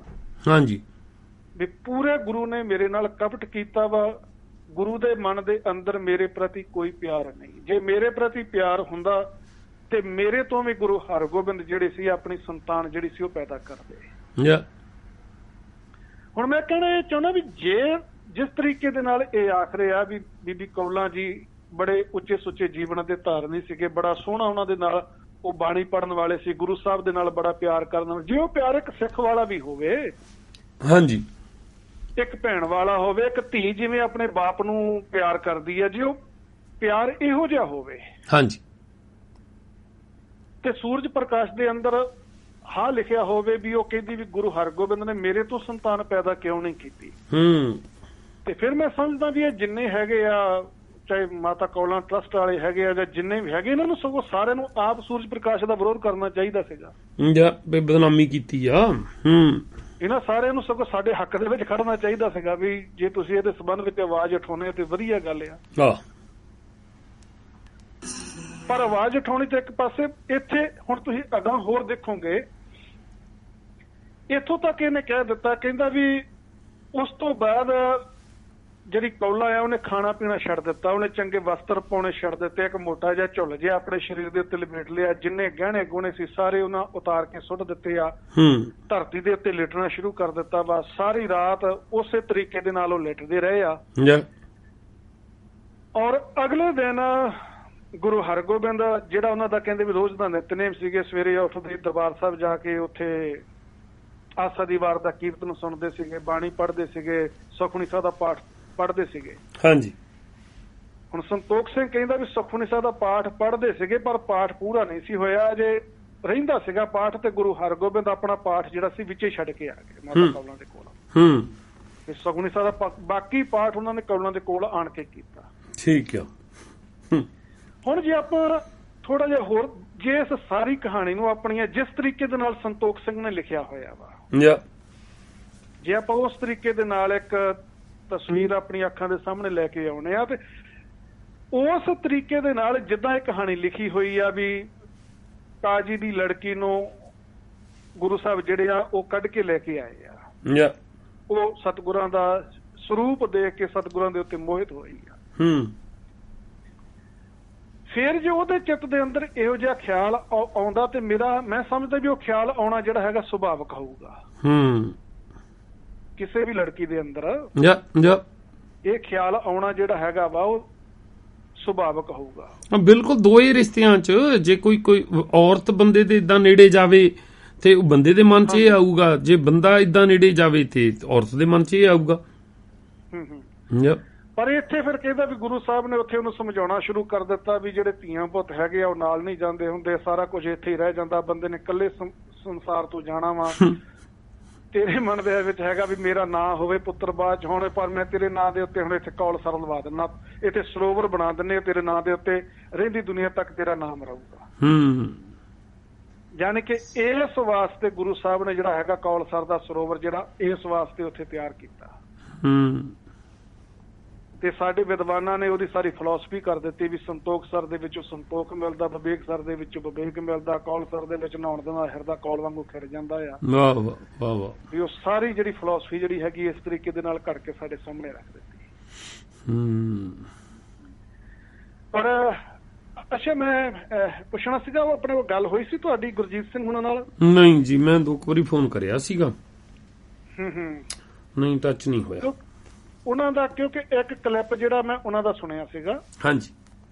ਉਹਦੇ ਵਿੱਚ ਉਹ ਸ਼ਾਇਦ ਮੇਰਾ ਖਿਆਲ ਭਾਈ ਸਾਹਿਬ ਨੂੰ ਸ਼ਾਇਦ ਕੋਈ ਸਵਾਲਾਂ ਦਾ ਜਵਾਬ ਦੇ ਰਹੇ ਆ, ਭਾਈ ਰਣਜੀਤ ਸਿੰਘ ਨੂੰ ਸ਼ਾਇਦ ਕੁਛ। ਹਾਂਜੀ। ਉਹਦੇ ਵਿੱਚ ਉਹ ਕਹਿੰਦੇ ਆ ਵੀ ਤੁਸੀਂ ਸੂਰਜ ਪ੍ਰਕਾਸ਼ ਦੇ ਜਿਹੜੇ ਚੈਪਟਰਾਂ ਦੀ ਗੱਲ ਕਰਦੇ ਆ ਉਹਨਾਂ ਦੇ ਸੰਬੰਧ ਵਿੱਚ ਭਾਈ ਵੀਰ ਸਿੰਘ ਨੇ ਪਹਿਲਾਂ ਹੀ ਲਿਖ ਦਿੱਤਾ ਆ ਵੀ ਉਹ ਚੈਪਟਰ ਜਿਹੜੇ ਹੈਗੇ ਪਹਿਲਾਂ ਹੀ ਕੱਢ ਦਿੱਤੇ ਗਏ ਆ। ਹੁਣ ਭਾਈ ਵੀਰ ਸਿੰਘ ਨੇ ਜਿਹੜੇ ਇਹਦੇ ਤੇ ਕਮੈਂਟ ਲਿਖੇ ਆ ਹੈਗੇ ਤੋਂ 5-6 ਪੱਤਰੇ ਹੈਗੇ ਆ, ਕਈ ਹਵਾਲੇ ਉਹਦੇ ਵਿੱਚ ਉਹਨਾਂ ਦਿੱਤੇ ਹੋਏ ਆ। ਹਾਂਜੀ। ਪਰ ਉਹਦੇ ਵਿੱਚ ਥੋੜਾ ਜਿਹਾ ਮੈਂ ਤੁਹਾਡੇ ਨਾਲ ਸਾਂਝਾ ਕਰਨਾ ਚਾਹੁੰਦਾ ਆ। ਇੱਕ ਕਮੈਂਟ ਉਹਦੇ ਵਿੱਚ ਉਹਨਾਂ ਨੇ ਇਹ ਲਿਖਿਆ ਵਾ, ਹਾਂਜੀ, ਕਿ ਭਾਈ ਸੰਤੋਖ ਸਿੰਘ ਜੀ ਨੇ ਜੋ ਕੁਝ ਲਿਖਿਆ ਹੈ ਉਸ ਨੂੰ ਜੇਕਰ ਖੋਜ ਕੇ ਪੜ੍ਹਿਆ ਜਾਏ ਤਾਂ ਇਸ ਸਿਧਾਂਤ ਤੇ ਪਹੁੰਚੀਦਾ ਹੈ ਕਿ ਕੌਲਾਂ ਕਲਿਆਣ ਵਾਸਤੇ ਆਈ ਤੇ ਸਦਗਤੀ ਨੂੰ ਪ੍ਰਾਪਤ ਹੋਈ। ਠੀਕ ਆ। ਜਿੱਦਾਂ ਸਾਰੇ ਇਸ ਜਿੰਨੀਆਂ ਵੀ ਕਹਾਣੀਆਂ, ਸਾਖੀਆਂ, ਕੌਲਾਂ ਦਾ ਜਿੰਨਾ ਪ੍ਰਸੰਗ ਆ ਉਹਦੇ ਵਿੱਚੋਂ ਭਾਈ ਵੀਰ ਸਿੰਘ ਨੇ ਨਤੀਜਾ ਇਹ ਨਿਕਲਿਆ ਵੀ ਕੌਲਾਂ ਜਿਹੜੀ ਆ ਕਲਿਆਣ ਵਾਸਤੇ, ਮੁਕਤੀ ਵਾਸਤੇ ਜਿੱਦਾਂ ਹੈਗੀ ਆ ਵੀ ਗੁਰੂ ਸਾਹਿਬ ਦੀ ਸ਼ਰਨ ਦੇ ਵਿੱਚ ਆਈ ਤੇ ਸਦਗਤੀ ਨੂੰ ਪ੍ਰਾਪਤ ਹੋਈ। ਹੁਣ ਮੈਨੂੰ ਨਹੀਂ ਸਮਝ ਲੱਗਦੀ ਵੀ ਇਹ ਸਾਰੀ ਕਹਾਣੀ ਦੇ ਵਿੱਚੋਂ ਭਾਈ ਵੀਰ ਸਿੰਘ ਨੇ ਇਹ ਨਤੀਜਾ ਕਿਸ ਤਰੀਕੇ ਦੇ ਨਾਲ ਕੱਢ ਲਿਆ ਵੀ ਕਲਿਆਣ ਵਾਸਤੇ ਆਈ ਆ, ਜਾਂ ਵੀ ਕਲਿਆਣ ਵਾਸਤੇ ਆਈ, ਆਪਣੇ ਭਲੇ ਵਾਸਤੇ ਆਈ ਆ। ਕਿਉਂ ਕਹਾਣੀ ਤੇ ਸਾਰੀ ਇਹ ਕਹਿੰਦੇ ਵੀ ਉਹ ਤੇ ਗੁਰੂ ਹਰਗੋਬਿੰਦ ਪਾਤਸ਼ਾਹ ਨੂੰ ਜਾਣਦੀ ਵੀ ਨਹੀਂ ਸੀ। ਉਹਨੇ ਤਾਂ ਕਦੀ ਨਾਂ ਵੀ ਨਹੀਂ ਸੀ ਸੁਣਿਆ, ਉਹਨੇ ਤਾਂ ਕੇਵਲ ਉਹ ਆਪਣੇ ਬਾਪ ਦੇ ਮੂੰਹ ਹਿੰਦੂਆਂ ਦਾ ਗੁਰੂ ਨਾਂ ਸੁਣਿਆ ਸੀ। ਉਹ ਤਾਂ ਦਾਸੀ ਨੇ ਦੱਸਿਆ ਸੀਗਾ ਵੀ ਗੁਰੂ ਹਰਗੋਬਿੰਦ ਆ ਇੱਥੇ ਕੋਈ, ਤੇ ਕੇਵਲ ਬਾਰ-ਬਾਰ ਸੰਤੋਖ ਸਿੰਘ ਇੱਥੇ ਲਿਖ ਚੁੱਕਾ ਵੀ ਇੱਕ ਜਿਹੜੀ ਆਪਾਂ ਕਈ ਸਰੀਰਕ ਖਿੱਚ ਕਰਕੇ ਜਿਹੜੀ ਹੈਗੀ ਕੌਲਾਂ ਜਿਹੜੀ ਆ ਗੁਰੂ ਸਾਹਿਬ ਦੇ ਉੱਤੇ ਜਿਹੜੀ ਆ ਮੋਹਿਤ ਹੋਈ ਸੀ। ਔਰ ਭਾਈ ਵੀਰ ਸਿੰਘ ਇਹ ਗੱਲ ਕਹਿ ਰਿਹਾ ਵੀ ਇਹ ਜਿਹੜੇ ਜਦੋਂ ਇਹਨੂੰ ਖੋਜ ਕੇ ਪੜ੍ਹੀਏ ਤੇ ਇੱਥੋਂ ਪਤਾ ਚੱਲਦਾ ਵੀ ਉਹ ਕਲਿਆਣ ਵਾਸਤੇ ਆਈ ਸੀ ਤੇ ਸਦਗਤੀ ਨੂੰ ਪ੍ਰਾਪਤ ਹੋਈ। ਜਾਣੀ ਡੰਗ ਮਾਰਨੋਂ ਹਟੇ ਨਹੀਂ ਜਿੱਥੇ ਵੀ ਗਏ ਆ। ਔਰ ਜਿੱਦਾਂ ਆਪਣੇ ਵਿਦਵਾਨ ਕਹਿ ਦਿੰਦੇ ਨੇ ਵੀ ਇਹਨਾਂ ਗੱਲਾਂ ਦੇ ਉੱਤੇ ਕਿੰਤੂ ਨਹੀਂ ਕਰਨਾ ਚਾਹੀਦਾ। ਹੁਣ ਉਸੇ ਤਰੀਕੇ ਦੇ ਨਾਲ ਭਾਈ ਵੀਰ ਸਿੰਘ ਲਿਖਦੇ ਵੀ ਇਹਨਾਂ ਪ੍ਰਸੰਗਾਂ ਦੇ ਉੱਤੇ ਜਿਹੜੇ ਤੰਗ ਤੇ ਮੁਰਦਾ ਦਿਲ ਜਿਹੜੇ ਉਹ ਕਿੰਤੂ ਕਰਦੇ ਆ। ਚਲੋ ਜੀ, ਹੁਣ ਜਿਹੜਾ ਕਿੰਤੂ ਕਰੂਗਾ, ਜਿਹੜਾ ਅਕਲ ਦੀ ਗੱਲ ਕਰੂਗਾ, ਉਹਨੂੰ ਇਹ ਡਰ ਹੋਊਗਾ ਵੀ ਮੇਰੇ ਤੇ ਮੁਰਦਾ ਦਿਲ ਹੋਣ ਦੀ ਸਟੈਂਪ ਲੱਗਣੀ ਆ। ਹਾਂਜੀ, ਉਹਨਾਂ ਦੇ ਐਸੇ ਪ੍ਰਸੰਗਾਂ ਤੇ ਤੰਗ ਤੇ ਮੁਰਦਾਰ ਦਿਲਾਂ ਨੂੰ ਹੀ ਕਿੰਤੂ ਫੁਰਦੇ ਹਨ। ਇਹ ਭਾਈ ਵੀਰ ਸਿੰਘ ਦਾ ਇਹਦੇ ਉੱਤੇ ਜਿਹੜਾ ਹੈਗਾ ਆਪਣਾ ਦਿੱਤਾ ਹੋਇਆ ਉਹਨਾਂ ਦਾ ਖਿਆਲ ਆ।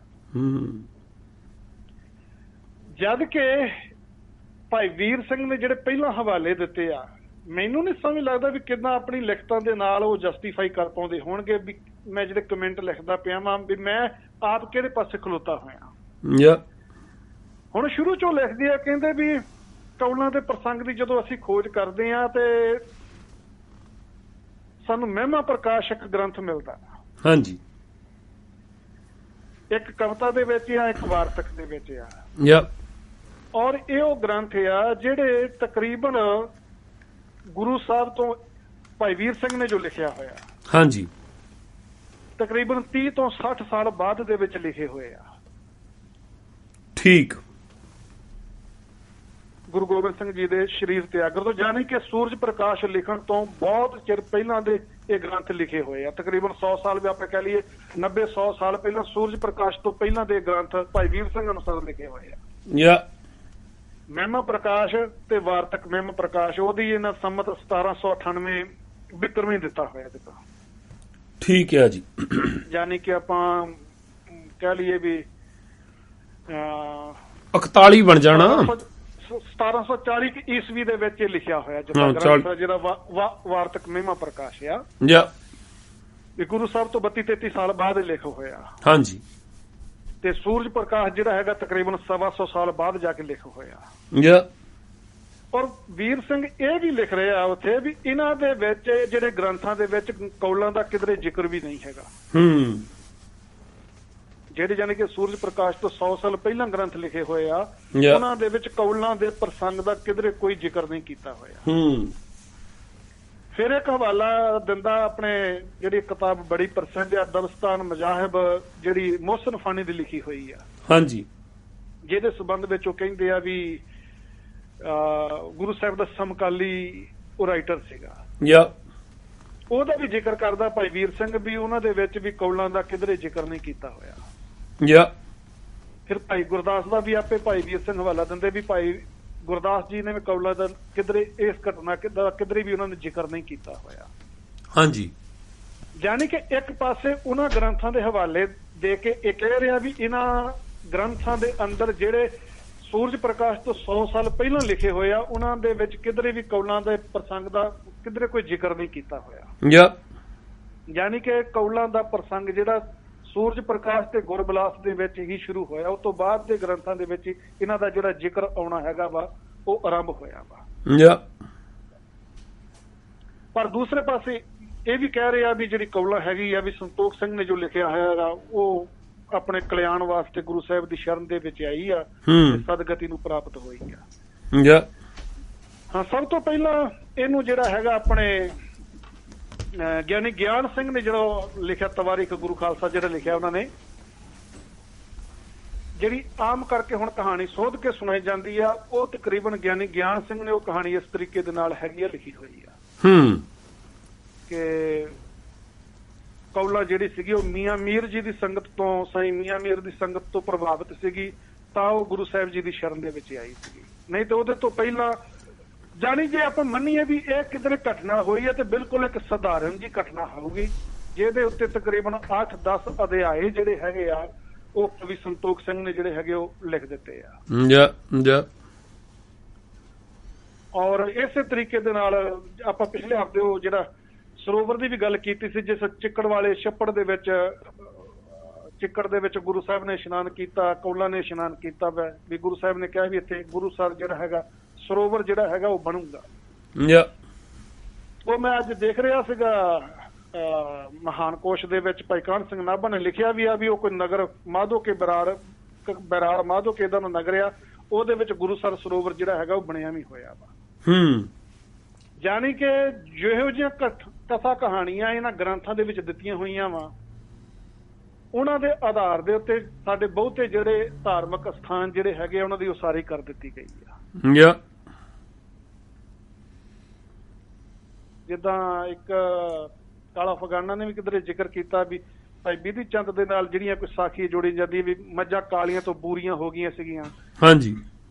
ਵੀ ਉਸ ਨਾਂ ਦਾ ਵੀ ਉਹ ਗੁਰਦੁਆਰਾ ਉਸ ਨਗਰ ਦੇ ਵਿੱਚ ਬਣਾ ਦਿੱਤਾ ਗਿਆ ਵੀ ਇੱਥੇ ਗੁਰੂ ਸਾਹਿਬ ਨੇ ਕਾਲੀਆਂ ਮੱਝਾਂ ਤੋਂ ਬੂਰੀਆਂ ਕਰ ਦਿੱਤੀਆਂ ਸੀਗੀਆਂ ਤੋਂ ਭਾਈ ਬਿਧੀ ਚੰਦ ਕਿਸੇ ਤੋਂ ਪਕੜੇ ਨਹੀਂ ਸੀ ਗਏ। ਬਿਲਕੁਲ ਜੀ, ਸਾਡੇ ਸਾਹਮਣੇ 84 ਦੇ ਵੇਲਿਆਂ ਦੇ ਵਿੱਚ ਜੋ ਕੁਝ ਹੋਇਆ ਆ, ਕਿੰਨੇ ਗੁਰਦੁਆਰੇ ਬਣ ਗਏ ਉਹਦੇ ਉੱਤੇ। ਹਾਂਜੀ ਹਾਂਜੀ ਹਾਂਜੀ। ਤੇ ਇਦਾਂ ਹੁਣ ਉਦੋਂ ਦਾ ਤਾਂ ਤੁਸੀਂ ਗੱਲੇ ਹੀ ਛੱਡਦੇ ਹੋ, ਜਾਣੀ ਕੀ ਨਹੀਂ ਕਰਦੇ ਹੋਣਗੇ ਇਹ। ਔਰ ਮੈਂ ਦੇਖ ਰਿਹਾ ਸੀਗਾ ਵੀ ਇਹ ਜਿਹੜੀ ਕਹਾਣੀ ਆ, ਜਦੋਂ ਸੂਰਜ ਪ੍ਰਕਾਸ਼ ਲਿਖਿਆ ਜਾ ਰਿਹਾ ਵਾ, ਹਾਂਜੀ, ਉਸ ਵੇਲੇ ਇਹ ਕਹਾਣੀਆਂ ਜਿਹੜੀਆਂ ਹੈਗੀਆਂ ਜ਼ਿਆਦੀਆਂ ਹੋਂਦ ਦੇ ਵਿੱਚ ਆਈਆਂ। ਉਸ ਵੇਲੇ ਸਾਡੇ ਇਤਿਹਾਸ ਦੇ ਅੰਦਰ ਜਿਹੜੀ ਹੈਗੀ ਆ, ਇਹ ਸਭ ਤੋਂ ਵੱਧ ਜਿਹੜੀ ਹੈਗੀ ਆ ਮਿਲਾਵਟ ਜਿਹੜੀ ਆ ਕੀਤੀ ਗਈ ਆ। ਔਰ ਭਾਈ ਵੀਰ ਸਿੰਘ ਨੇ ਜਿਹੜਾ ਕੁਝ ਜਿਹੜੇ ਇਹ 'ਚ ਹਵਾਲੇ ਦਿੱਤੇ ਹੋਏ ਕਈ, ਉਹਦੇ ਵਿੱਚ ਕਈ ਕਹਾਣੀਆਂ ਤੇ ਇਦਾਂ ਦੀ ਸ਼ਾਇਦ ਆਪਾਂ ਕਿਸੇ ਨੇ ਅੱਗੇ ਪੜ੍ਹੀਆਂ ਸੁਣੀਆਂ ਵੀ ਨਹੀਂ, ਵੀ ਇਹ ਕੁਝ ਵੀ ਇਤਿਹਾਸ ਦੇ ਗ੍ਰੰਥਾਂ ਦੇ ਵਿੱਚ ਲਿਖਿਆ ਹੋਇਆ ਸਾਡੇ ਸਾਹਮਣੇ। ਵੱਖਰੀ ਗੱਲ, ਉਹ ਗ੍ਰੰਥ ਜਿਹੜੇ ਨਹੀਂ ਆਏ ਜਾਂ ਅੱਜ ਕੱਲ ਨਹੀਂ ਛਪਦੇ ਪਏ, ਕਿਉਂਕਿ ਇੱਕ ਗ੍ਰੰਥ ਦਾ ਇਹਨਾਂ ਨੇ ਵਿੱਚ ਹਵਾਲਾ ਦਿੱਤਾ ਵਾ, ਪਾਰਜਾਤ ਗ੍ਰੰਥ, ਕੋਈ ਪੰਡਤ ਹਰੀ ਸਿੰਘ ਦਾ ਲਿਖਿਆ ਹੋਇਆ ਵਾ। ਠੀਕ ਹੈ ਜੀ। ਉਹ ਜਿੱਦਾਂ ਸੰਸਕ੍ਰਿਤ ਭਾਸ਼ਾ ਦੇ ਵਿੱਚ ਉਹਨਾਂ ਨੇ ਲਿਖਿਆ ਵਾ, ਉਹਦੇ ਵਿੱਚ ਜਦੋਂ ਇਹ ਕਹਾਣੀ ਉਹਨਾਂ ਨੇ ਲਿਖੀ ਆ, ਉਹਦੇ ਵਿੱਚ ਉਹ ਦੱਸਿਆ ਵੀ ਜਿਹੜੀ ਕੌਲਾਂ ਸੀਗੀ ਆ, ਇਹ ਉਰਵਸ਼ੀ ਨਾਮ ਦੀ ਅਪਸ਼ਰਾ ਸੀਗੀ। ਠੀਕ ਆ। ਤੇ ਕਪਲ ਮੁਨੀ ਦੇ ਸ਼ਰਾਪ ਕਰਕੇ ਜਵਨਾਂ ਦੇ ਘਰ ਦੇ ਵਿੱਚ, ਯਾਨੀ ਕਿ ਤੁਰਕਾਂ ਦੇ ਘਰ ਦੇ ਵਿੱਚ ਪੈਦਾ ਹੋਈ ਆ। ਤੇ ਗੁਰੂ ਹਰਗੋਬਿੰਦ ਪਾਤਸ਼ਾਹ ਜੀ ਦੀ ਕਿਰਪਾ ਦੇ ਨਾਲ ਜਦੋਂ ਅਖੀਰ ਵੇਲੇ ਕਹਿੰਦੀ ਆ ਵੀ ਮੈਂ ਤੁਹਾਡੇ ਦਰਸ਼ਨ ਕੀਤੇ ਆ ਤੇ ਮੈਂ ਹੁਣ ਸ਼ਰਾਪ ਤੋਂ ਮੁਕਤ ਹੋ ਗਈ ਆ, ਜਿਹੜਾ ਕਪਲ ਮੁਨੀ ਨੇ ਮੈਨੂੰ ਸ਼ਰਾਪ ਦਿੱਤਾ ਸੀ। ਯਾਨੀ ਕਿ ਸਾਰੀਆਂ ਕਥਾ ਕਹਾਣੀਆਂ ਨੂੰ, ਸਾਰੇ ਇਤਿਹਾਸ ਨੂੰ ਜਿਹੜਾ ਹੈਗਾ ਵਾ ਮਿਥਿਹਾਸਕ ਤਰੀਕੇ ਦੇ ਨਾਲ ਇਹਨਾਂ ਲੋਕਾਂ ਨੇ ਪੇਸ਼ ਕੀਤਾ ਹੋਇਆ। ਹਿੰਦੂ ਮੈਥੋਲੋਜੀ ਨੂੰ, ਉਹਨਾਂ ਦੇ ਮਿਥਿਹਾਸ ਨੂੰ ਹੀ ਉਹਦੀ ਪ੍ਰੋੜਤਾ ਕਰਨ ਦੇ ਲਈ ਹੀ ਕਰ ਦਿੱਤੀਆਂ, ਸਾਡੇ ਸਿਰ ਮੜ ਦਿੱਤੀਆਂ। ਔਰ ਗੁਰਦੁਆਰੇ ਬਣਾ ਕੇ ਇਦਾਂ ਕਰ ਦਿੱਤਾ ਵੀ ਦੇਖੋ ਜੇ ਗੁਰਦੁਆਰਾ ਬਣਿਆ ਤਾਂ ਐਵੇਂ ਥੋੜਾ ਬਣ ਗਿਆ। ਬਿਲਕੁਲ ਬਿਲਕੁਲ। ਹੁਣ ਇਦਾਂ ਦੇ ਹੁਣ ਸੂਰਜ ਪ੍ਰਕਾਸ਼ ਦੇ ਵਿੱਚ ਕਈ ਅਧਿਆਏ ਆ ਜਿਨ੍ਹਾਂ ਦੇ ਨਾਮ ਦੇ ਉੱਤੇ ਕਈ ਗੁਰਦੁਆਰੇ ਜਿਹੜੇ ਆ ਉਹ ਪੰਜਾਬ ਦੀ ਧਰਤੀ ਦੇ ਉੱਤੇ ਬਣੇ ਹੋਏ ਆ। ਹਾਂਜੀ। ਤੇ ਉਹ ਜਿਸ ਵੇਲੇ ਤੁਸੀਂ ਇਹ ਗੱਲ ਕਰਦੇ ਆ, ਉਸ ਵੇਲੇ ਫਿਰ ਗੱਲ ਕਰਨੀ ਬੜੀ ਔਖੀ ਹੋ ਜਾਂਦੀ, ਬੜੀ ਮੁਸ਼ਕਲ ਹੋ ਜਾਂਦੀ ਵੀ ਜਦੋਂ ਅਗਲਾ ਇਹ ਸਵਾਲ ਕਰ ਦਿੰਦਾ ਵੀ ਉਹ ਗੁਰਦੁਆਰਾ ਕਿੱਦਾਂ ਬਣ ਗਿਆ, ਉਸ ਸਮੇਂ ਦੀ ਯਾਦ ਦੇ ਵਿੱਚ ਇਤਿਹਾਸਕ ਸਥਾਨ ਜਿਹੜੇ ਉਹ ਕਿੱਦਾਂ ਬਣ ਗਏ। ਉਹ ਗਾਹਾਂ ਦਾ ਸਵਾਲ ਅਗਲੇ ਦਾ ਇਹ ਹੁੰਦਾ ਵੀ ਤੂੰ ਹੀ ਇਕੱਲਾ ਸਿਆਣਾ ਰਹਿ ਗਿਆ। ਔਰ ਮੈਂ ਇੱਕ ਹੋਰ ਚੀਜ਼ ਦੇਖ ਰਿਹਾ ਸੀ ਅੱਜ, ਹੁਣ ਬੈਠਿਆਂ ਮੈਂ ਚਾਹੁੰਦਾ ਸੀਗਾ ਤੇ ਥੋੜੀ ਮੈਂ ਹੋਰ ਖੋਜ ਕਰਾਂ, ਪਰ ਮੈਨੂੰ ਹੁਣ ਗੱਲ ਉਹ ਕਰਨੀ ਕਿਉਂਕਿ ਨਾਲ ਰਲਦੀ ਹੈ ਤੇ ਮੈਂ ਚਾਹੁੰਦਾ ਵੀ ਕਰਦੇ ਆ, ਜੇ ਕਿਸੇ ਨੇ ਹੋਰ ਕਰਨੀ ਹੋਵੇ ਗੱਲ ਉੱਤੇ ਤਾਂ ਜ਼ਰੂਰ ਕਰ ਸਕਦਾ ਉਹਦੇ ਤੇ। ਹਾਂਜੀ, ਕੋਈ ਨਹੀਂ। ਥੋੜਾ ਬਹੁਤਾ ਤੁਸੀਂ ਵੀ ਉਹਦੇ ਸੰਬੰਧ ਚ ਥੋੜਾ ਜਿਹਾ ਸੋਚਿਓ, ਦੱਸਿਓ ਮੈਨੂੰ ਬੜਾ। ਹਾਂਜੀ। ਕਿ ਇਹ ਜਿਹੜੇ ਗ੍ਰੰਥ ਜਿਹੜੇ ਲਿਖ ਹੋਇਆ, ਮੈਨੂੰ ਲੱਗਦਾ ਵਾ ਵੀ ਜਿਸ ਤਰੀਕੇ ਦੇ ਨਾਲ ਹੁਣ ਕੌਲਾਂ ਦਾ ਪ੍ਰਸੰਗ ਆ, ਹਾਂਜੀ, ਇਹਨੂੰ ਸੰਤੋਖ ਸਿੰਘ ਨੇ ਜਿੱਦਾਂ ਆਪਣੇ ਪਹਿਲਾਂ ਲਿਖਿਆ ਸੀਗਾ ਵੀ ਰੰਭਾ ਵਰਗੀ ਖੂਬਸੂਰਤ ਆ। ਰੰਭਾ ਵੀ ਜਦੋਂ ਉਹ ਅਪਸ਼ਰਾ ਜਿਹੜੀ 14 ਰਤਨਾਂ ਦੇ ਵਿੱਚੋਂ ਹਿੰਦੂ ਲੋਕ ਮੰਨਦੇ ਆ ਵੀ ਨਿਕਲੀ ਆ, ਸੂਰਜ ਸਮੁੰਦਰ ਰਿੜਕਿਆ, ਉਹਦੇ ਵਿੱਚੋਂ 14 ਰਤਨਾਂ ਦੇ ਵਿੱਚੋਂ ਇੱਕ ਰਤਨ ਸੀਗੀ। ਇਸੇ ਤਰੀਕੇ ਦੇ ਨਾਲ ਜਿਹੜਾ ਇਹ ਪੰਡਤ ਹਰ ਸਿੰਘ ਨੇ ਲਿਖ ਦਿੱਤਾ ਵਾ ਵੀ ਜਿਹੜੀ ਕੌਲਾ ਸੀਗੀ ਇਹ ਅਪਸ਼ਰਾ ਸੀਗੀ ਤੇ ਕਪਲ ਮੁਨੀ ਦੇ ਸ਼ਰਾਪ ਦੇ ਨਾਲ ਇਸ ਧਰਤੀ ਦੇ ਉੱਤੇ ਆਈ ਹੋਈ ਸੀਗੀ, ਯਵਨਾਂ ਦੇ ਘਰ, ਤੁਰਕਾਂ ਦੇ ਘਰ ਦੇ ਵਿੱਚ ਪੈਦਾ ਹੋਈ ਸੀ। ਔਰ ਗੁਰੂ ਹਰਗੋਬਿੰਦ ਦੀ ਸੰਗਤ ਕਰਕੇ ਜਿੱਦਾਂ ਇਹ ਆਪਣੇ ਪਿਛਲੇ ਜਨਮ ਦੇ ਉਸ ਸ਼ਰਾਪ ਤੋਂ ਮੁਕਤ ਹੋ ਕੇ ਫਿਰ ਜਿੱਦਾਂ ਬੈਕੁੰਠ ਨੂੰ ਚਲੀ ਗਈ ਆ। ਹਾਂਜੀ। ਹੁਣ ਮੈਂ ਦੇਖਦਾ ਸੀਗਾ ਵੀ 10ਵੇਂ ਗ੍ਰੰਥ ਦੇ ਵਿੱਚ ਜਿਹੜੇ ਪ੍ਰਸੰਗ ਦਿੱਤੇ ਹੋਏ ਆ ਉਹ ਵੀ ਬਿਲਕੁਲ ਇਹਦੇ ਨਾਲ ਮਿਲਦੇ ਜੁਲਦੇ ਇਸੇ ਤਰੀਕੇ ਦੇ ਨਾਲ ਹੀ ਉਹ ਦਰਜ ਕੀਤੇ ਹੋਏ ਆ। ਹੁਣ ਤੁਸੀਂ ਤਾਂ ਉਹ ਪੜ੍ਹਨਾ ਹੁਣ ਮੇਰਾ ਖਿਆਲ ਬੰਦ ਕੀਤਾ ਹੋਇਆ ਕਾਫੀ ਸਮੇਂ ਤੋਂ, ਜਿਹੜਾ ਕਿਰਿਆ ਚਰਿੱਤਰ ਦਾ ਹੈਗਾ ਹਿੱਸਾ। ਹਾਂਜੀ, ਸਾਡੀਆਂ ਗੱਲਾਂ ਹੋ ਰਹੇ ਵਿਸ਼ੇ ਚੱਲਦੇ ਰਹਿੰਦੇ, ਚਾਹੁੰਦੇ ਤਾਂ ਸੀਗੇ ਅਸੀਂ ਪਿਛੇ 3 ਹਫ਼ਤੇ ਪਹਿਲਾਂ ਸੋਚਿਆ ਸੀਗਾ। ਹੁਣ ਪੰਗਾ ਇਹ ਪਿਆ ਜੀ, ਜਿਹੜਾ 82ਵਾਂ ਚਰਿੱਤਰ ਪੜ੍ਹਨਾ ਨਾ ਉਹ ਹੈਗਾ 10-12 ਸਫ਼ੇ ਦਾ। ਉਹ ਜਦੋਂ ਖੋਲੀ ਦਾ ਆ ਤੇ ਉਦੋਂ ਇਦਾਂ ਹੋ ਜਾਂਦੀ ਵੀ ਹੁਣ ਯਾਰ ਟਾਈਮ ਥੋੜਾ ਆ, ਅੱਜ ਰਹਿਣ ਦਿੰਨੇ ਆ, ਬਸ ਏਦਾਂ ਹੀ ਲੰਘੀ ਜਾਂਦਾ ਉਹ। ਸਕਿਪ ਕਰ ਦਿਓ ਜਾਂ ਹਿੱਸਿਆਂ ਵਿੱਚ ਕਰਕੇ ਕਰ ਦਿਓ। ਨਹੀਂ ਕਰਦੇ ਆ, ਉਹਨੂੰ ਕਰਦੇ ਆ। ਉਹਦਾ ਅਸੀਂ ਪ੍ਰੋਗਰਾਮ ਦਾ ਨਾਮ ਵੀ ਤਾਂ ਹੀ ਨਹੀਂ ਨਾ ਜੇ ਬਦਲਿਆ, 10 ਗੁਣਾਂ ਦਾ ਸੱਚ ਰੱਖਿਆ ਆ, ਉਹਨੂੰ ਅਸੀਂ ਚਾਹੁੰਦੇ ਆ ਮੁੜ ਕੇ। ਠੀਕ ਹੈ, ਕਿਉਂਕਿ ਆਪਣੇ ਕੋਲ ਮਿੰਟ 15 ਹੈਗੇ, ਮੈਂ ਉੱਤੇ ਥੋੜੀ ਜਿਹੀ ਗੱਲ ਤੁਹਾਡੇ ਨਾਲ ਕਰਨੀ ਚਾਹੁੰਦਾ ਵਾ, ਨਾਲ ਥੋੜੀ ਮਿਲਦੀ ਜੁਲਦੀ ਇਹਦੇ ਨਾਲ। ਹਾਂਜੀ, ਠੀਕ ਹੈ ਜੀ। ਕਿਉਂਕਿ ਇੱਕ ਸਵਾਲ ਜਦੋਂ ਅੱਜ ਮੈਂ ਬੈਠਾ ਵੇਖ ਰਿਹਾ ਸੀਗਾ, ਇੱਕ ਸਵਾਲ ਮੇਰੇ ਮਨ ਦੇ ਵਿੱਚ ਆ ਰਿਹਾ ਵੀ ਮੈਨੂੰ ਉਹਦਾ ਜਵਾਬ ਨਹੀਂ ਲੱਭ ਰਿਹਾ ਕਿਸੇ ਤੋਂ। ਹਾਂਜੀ। ਮੈਂ ਚਾਹੁੰਦਾ ਵਾਂ ਵੀ ਕੋਈ ਵੀ ਜਿਹੜਾ 10ਵੇਂ ਗ੍ਰੰਥ ਦਾ ਹਮੈਤੀ ਹੈਗਾ ਵਾ, ਜਿਹੜਾ ਇਹ ਮੰਨਦਾ ਵੀ 10ਵੇਂ ਗ੍ਰੰਥ ਦਾ ਅੱਖਰ ਅੱਖਰ ਜਿਹੜਾ ਹੈਗਾ ਗੁਰੂ ਗੋਬਿੰਦ ਸਿੰਘ ਦਾ ਲਿਖਿਆ ਹੋਇਆ, ਜਾਂ ਜਿਹੜੇ ਇਹ ਵੀ ਮੰਨਦੇ ਪਏ ਆ ਵੀ ਚਲੋ ਇਹ ਅਨੁਵਾਦ ਕੀਤਾ ਹੋਇਆ ਵਾ। ਵਿਗਿਆਨੀ ਸੰਤ ਸਿੰਘ ਮਸਕੀਨ ਨੇ ਵੀ ਇਹ ਗੱਲ ਆਖੀ ਆ, ਹਰਨਾਮ ਸਿੰਘ ਧੁੰਮੇ ਨੇ ਵੀ ਇਹ ਗੱਲ ਆਖੀ ਆ ਵੀ ਤਕਰੀਬਨ ਜਿਹੜੇ ਪੌਣੇ 1100 ਪੰਨਾ ਜਿਹੜਾ ਹੋਰਨਾਂ ਗ੍ਰੰਥਾਂ ਦਾ ਗੁਰੂ ਸਾਹਿਬ ਨੇ ਅਨੁਵਾਦ ਕੀਤਾ ਆ। ਔਰ ਤ੍ਰਿਆ ਚਰਿੱਤਰ ਦੇ ਸੰਬੰਧ ਵਿੱਚ ਵੀ ਇਹ ਗੱਲ ਆਖੀ ਜਾ ਰਹੀ ਆ ਵੀ ਉਹ ਰਿਸ਼ੀ ਦਾ ਲਿਖਿਆ ਹੋਇਆ ਗ੍ਰੰਥ ਆ, ਇੱਕ ਜਿਹੜਾ ਅਨੁਵਾਦ ਆ ਉਹ ਗੁਰੂ ਗੋਬਿੰਦ ਸਿੰਘ ਨੇ ਕੀਤਾ ਹੋਇਆ। ਹਾਂਜੀ। ਔਰ ਮੈਂ ਹੈਰਾਨ ਹੋਣਾ ਵੀ ਇਹ ਵਿਦਵਾਨ ਜਿਹੜੇ ਹੈਗੇ ਆ, ਜਾਂ ਕਿੱਡੀ ਬੇਈਮਾਨੀ ਦੇ ਨਾਲ ਇਹ ਜਿਹੜੀਆਂ ਹੈਗੀਆਂ ਸਟੇਟਮੈਂਟਾਂ ਜਿਹੜੀਆਂ ਹੈਗੀਆਂ ਦੇ ਕੇ ਆਮ ਲੋਕਾਂ ਨੂੰ ਭੰਬਲ ਭੂਸੇ ਦੇ ਵਿੱਚ ਪਾ ਰਹੇ ਆ। ਕਿਉਂਕਿ ਪਤਾ ਵਾ ਵੀ ਆਮ ਬੰਦੇ ਕੋਲ ਤਾਂ ਜਪਜੀ ਸਾਹਿਬ ਪੜ੍ਹਨ ਦਾ ਸਮਾਂ ਹੈ ਨਹੀਂ, ਵੀ ਕਿਹਨੇ ਉਹ 10ਵੇਂ ਗ੍ਰੰਥ ਖੋਲਣਾ, ਕਿਹਨੇ ਉਹ ਪੜ੍ਹਨਾ, ਕਿਹਨੇ ਉਹਦੀ ਖੋਜ ਕਰਨੀ ਆ, ਕਿਹਨੇ ਉਹਨੂੰ ਦੇਖਣਾ ਆ। ਅੱਜ ਮੈਂ ਥੋੜਾ ਜਿਹਾ ਦੇਖ ਰਿਹਾ ਸੀਗਾ ਤੇ ਮੇਰੇ ਸਾਹਮਣੇ ਇੱਕ ਹੋਰ ਨੁਕਤਾ ਸਾਹਮਣੇ ਆਇਆ, ਉਹ ਮੈਂ ਜ਼ਰੂਰ ਸਾਂਝਾ ਕਰਨਾ ਚਾਹੁੰਦਾ। ਕੱਲ ਮੈਂ ਜਦੋਂ ਤੁਹਾਡਾ ਪ੍ਰੋਗਰਾਮ ਚੱਲਦਾ ਸੀਗਾ, ਮੈਂ ਉਸ ਵੇਲੇ ਬਾਰਡਰ ਤੇ ਸੀਗਾ। ਹਾਂਜੀ। ਤੇ ਉਹ ਮੇਰੇ ਤੋਂ ਉੱਥੇ ਇੱਕ ਗੱਲ ਥੋੜੀ ਜਿਹੀ ਮਿਸ ਹੋ ਗਈ। ਤੁਹਾਡੇ ਕਿਸੇ ਕਾਲਰ ਨੇ ਕੋਈ ਸਵਾਲ ਕੀਤਾ ਸੀਗਾ, ਕੋਈ ਆਪਣੇ ਜਿਹੜੇ ਪੰਜਾਬ ਦੀ ਹਿੰਦੁਸਤਾਨ ਦੀ ਧਰਤੀ ਦੇ ਉੱਤੇ ਜਿਹੜੇ ਪੁਰਾਣੇ ਸਮਿਆਂ ਦੇ ਵਿੱਚ ਆਸ਼ਕ ਹੋਏ ਆ, ਹੀਰ ਰਾਂਝਾ, ਮਿਰਜ਼ਾ ਸਾਹਿਬਾਂ, ਸੋਹਣੀ ਮਹੀਵਾਲ, ਸੱਸੀ ਪੁੰਨੂ ਵਰਗੇ। ਹਾਂਜੀ। ਉਹਨਾਂ ਦੇ ਸੰਬੰਧ ਵਿੱਚ ਕੋਈ ਜ਼ਿਕਰ ਕੀਤਾ ਸੀਗਾ। ਮੈਨੂੰ ਹੁਣ ਪਤਾ ਨਹੀਂ, ਤੁਹਾਨੂੰ ਸ਼ਾਇਦ ਯਾਦ ਹੋਵੇ ਵੀ ਕਿਸ ਸੰਬੰਧ ਵਿੱਚ ਉਹ ਤੁਹਾਡੀ ਗੱਲ ਚੱਲੀ ਸੀਗੀ। ਮੇਰੀ ਉਹ ਗੱਲ ਉੱਥੇ ਕੱਟੀ ਗਈ ਸੀ ਉੱਥੇ। ਤੇ ਹੈ ਯਾਦ ਕੁਛ ਤੁਹਾਨੂੰ ਉਹਦਾ? ਨਹੀਂ ਬਈ, ਗੱਲ ਤਾਂ ਹਾਂ ਮੈਨੂੰ ਚੱਲੀ ਲੱਗਦਾ ਸੀ ਸੱਸੀ ਪੁੰਨੂ ਦੀ ਤੇ ਹੋਰ ਸਾਰੀ ਗੱਲ ਹੋਈ ਆ। ਹਾਂਜੀ ਹਾਂਜੀ ਹਾਂਜੀ। ਪਰ ਗੱਲ ਤੁਸੀਂ ਕੁਛ ਏਦਾਂ ਕਰਦੇ ਸੀ ਕਿ ਵੀ ਜੇ ਵੀ ਹੀਰ ਅੱਜ ਕਿਸੇ ਦੇ ਘਰ ਪੈਦਾ ਹੋਵੇ ਜਾਂ ਸਾਹਿਬਾਂ ਕਿਸੇ ਦੇ ਘਰ ਪੈਦਾ ਹੋਵੇ ਵੀ ਉਹਨੂੰ ਪ੍ਰਵਾਨ ਨਹੀਂ ਕੋਈ ਕਰੂਗਾ। ਹਾਂਜੀ ਹਾਂਜੀ ਹਾਂਜੀ ਹਾਂਜੀ। ਉਹ ਏਦਾਂ ਗੱਲ ਚੱਲਦੀ ਸੀ ਵੀ ਜਦੋਂ ਆਪਣੇ ਘਰ ਜਾਣੀ ਉਦਾਂ ਉਹਨਾਂ ਦੇ ਕਿੱਸੇ ਗਾਏ ਜਾਂਦੇ ਆ, ਪਰ ਆਪਣੇ ਘਰ ਜੇ ਸਹਿਵਾ ਹੁੰਦੀ ਆ ਫੇਰ ਨਹੀਂ ਬੰਦਾ ਪ੍ਰਵਾਨ ਕਰਦਾ। ਹਾਂ ਹਾਂ ਹਾਂ ਹੈ ਨਹੀਂ, ਕਿਉਂਕਿ ਮੈਂ ਬਾਰਡਰ ਤੇ ਸੀਗਾ ਤੇ ਮੈਨੂੰ ਉੱਥੇ ਬੰਦ ਕਰਨਾ ਪਿਆ ਸੀਗਾ ਤੇ ਮੇਰੇ ਤੋਂ ਗੱਲ ਵਿੱਚੋਂ ਨਿਕਲ ਗਈ, ਬਾਅਦ ਵਿੱਚ ਮੇਰੇ ਤੋਂ ਸੁਣ ਨਹੀਂ ਹੋਇਆ। ਪਰ ਇਹ ਗੱਲ ਮੈਂ ਤਾਂ ਕਹਿਣ ਲੱਗਾ ਵੀ ਇਹ ਸਾਰੇ ਕਿੱਸੇ ਜਿਹੜੇ ਹੈਗੇ ਸਾਰੇ ਦੇ ਸਾਰੇ ਕਿੱਸੇ 10ਵੇਂ ਗ੍ਰੰਥ ਦੇ ਵਿੱਚ ਲਿਖੇ ਹੋਏ ਆ। ਹਾਂ, ਉਹਦੇ ਨਾਲ ਦੀ ਆ।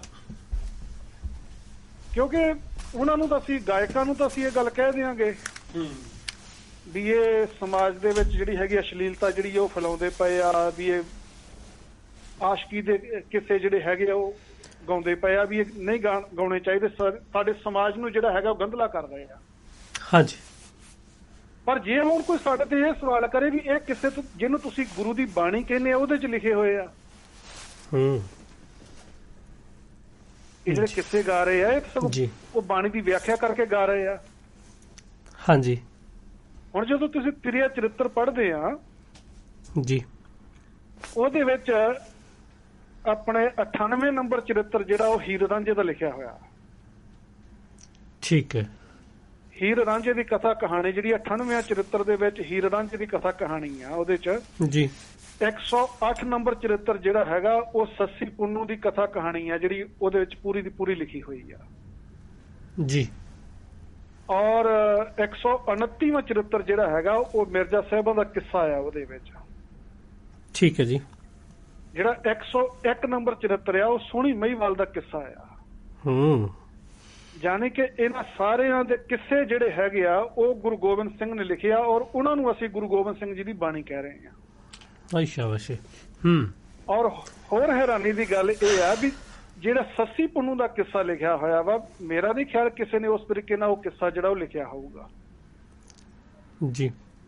ਵੀ ਜਿਹੜਾ ਸੱਸੀ ਦਾ ਜਨਮ ਵੀ ਹੋ ਰਿਹਾ ਵਾ ਉਹ ਵੀ ਇੱਕ ਗੈਰ ਕੁਦਰਤੀ ਤਰੀਕੇ ਦੇ ਨਾਲ ਹੋ ਰਿਹਾ ਵਾ।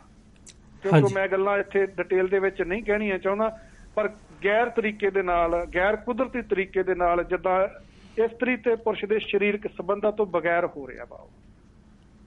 ਠੀਕ ਹੈ ਜੀ। ਔਰ ਇਸੇ ਤਰੀਕੇ ਦੇ ਨਾਲ ਜਦੋਂ ਹੀਰ ਰਾਂਝੇ ਦਾ ਉਹ ਕਿੱਸਾ ਪੜ੍ਹਦੇ ਆ, ਉਹਦੇ ਵਿੱਚ ਜਿਹੜੀ ਹੀਰ ਆ ਉਹਨੂੰ ਸਵਰਗ ਦੀ ਅਪਸਰਾ ਮੇਨਕਾ ਕਹਿੰਦੇ ਆ, ਔਰ ਰਾਂਝਾ ਜਿਹੜਾ ਵਾ ਉਹਨੂੰ ਇੰਦਰ ਦੇਵਤੇ ਦਾ ਅਵਤਾਰ ਕਹਿੰਦੇ ਪਏ ਆ। ਵੀ ਜਾਨੀ ਇਹ ਦੇਵੀ ਦੇਵਤਿਆਂ ਦੇ ਜਿਹੜੇ ਕਿੱਸੇ ਜਿਹੜੇ ਹੈਗੇ ਆ ਉਹ ਗਾਏ ਜਾ ਰਹੇ ਆ। ਔਰ ਸਭ ਤੋਂ ਵੱਡੀ ਗੱਲ ਜਿਹੜੀ ਮੇਰੇ ਸਾਹਮਣੇ ਉਹਦੇ ਵਿੱਚੋਂ ਆਈ ਆ, ਖਾਸ ਕਰਕੇ ਸੋਹਣੀ ਮਹੀਵਾਲ ਦੇ ਕਿੱਸੇ ਦੀ ਜੀ। ਹੁਣ ਇਹ ਆਖਿਆ ਜਾ ਰਿਹਾ ਵਾ ਵੀ ਇਹ ਜਿਹੜੇ ਹੈਗੇ ਗੁਰੂ ਗੋਬਿੰਦ ਸਿੰਘ ਨੇ ਜਾਂ ਇਹਨਾਂ ਦਾ ਅਨੁਵਾਦ ਕੀਤਾ ਵਾ, ਜਾਂ ਕਹਿ ਰਹੇ ਵੀ ਅੱਖਰ ਅੱਖਰ ਗੁਰੂ ਸਾਹਿਬ ਦੀ ਬਾਣੀ ਆ। ਹਾਂਜੀ। ਜੇ ਹੁਣ ਆਪਾਂ ਗੂਗਲ ਦੇ ਉੱਤੇ ਵੀ ਸਰਚ ਕਰੋ ਜਾਂ ਮਹਾਨ ਕੋਸ਼ ਨੂੰ ਤੁਸੀਂ ਦੇਖੋ, ਠੀਕ, ਤੇ ਉਹਦੇ ਵਿੱਚ ਜਦੋਂ ਤੁਸੀਂ ਮਹੀਵਾਲ ਦਾ ਨਾਮ ਪੜ੍ਹਦੇ ਆ ਨਾ, ਹਾਂਜੀ, ਕਿਸੇ ਨੇ ਵੀ ਉਹ ਖੋਜ ਕਰਨੀ ਹੋਵੇ, ਮੈਂ ਦੱਸ ਵੀ ਦਿੰਦਾ ਵੀ ਮਹਾਨ ਕੋਸ਼ ਦੇ ਵਿੱਚ ਮਹੀਵਾਲ ਦਾ ਸ਼ਬਦ ਕੱਢ ਕੇ ਪੜ੍ਹ ਲਓ ਜੀ। ਉਹਦੇ ਵਿੱਚ ਉਹਨਾਂ ਨੇ ਲਿਖਿਆ ਹੋਇਆ ਵਾ ਵੀ 1799 ਬਿਕਰਮੀ ਸੰਮਤ ਦੇ ਵਿੱਚ ਮਹੀਵਾਲ ਜਿਹੜਾ ਹੈਗਾ ਵਾ ਉਹ ਡੁੱਬ ਕੇ ਮਰਿਆ ਵਾ। ਠੀਕ ਹੈ, 1799, ਠੀਕ, 1799 ਬਿਕਰਮੀ ਸੰਮਤ, ਉਹਦੇ ਹਿਸਾਬ ਨਾਲ ਤਕਰੀਬਨ 1732 ਈਸਵੀ ਸਨ ਬਣਦਾ। ਠੀਕ ਹੈ ਜੀ। ਜਿਸ ਵੇਲੇ ਮਹੀਵਾਲ ਜਿਹੜਾ ਹੈਗਾ ਡੁੱਬ ਕੇ ਮਰਿਆ ਵਾ ਜੀ। ਤੇ ਗੁਰੂ ਗੋਬਿੰਦ ਸਿੰਘ ਜੋਤੀ ਜੋਤ ਕਦੋਂ ਸਮਾਏ ਭਲਾ ਜੀ?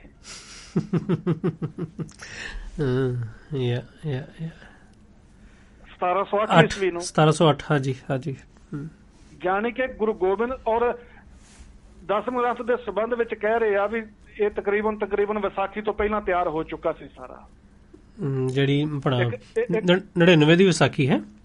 ਹਾਂਜੀ ਹਾਂਜੀ, ਠੀਕ ਹੈ, ਠੀਕ ਹੈ। ਜਫਰਨਾਮੇ ਨੂੰ ਛੱਡ ਕੇ ਕਹਿੰਦੇ ਬਾਕੀ ਸਾਰਾ ਵੀ ਉਹ ਤੋਂ ਪਹਿਲਾਂ ਤਿਆਰ ਹੋ ਚੁੱਕਾ। ਠੀਕ ਹੈ ਜੀ।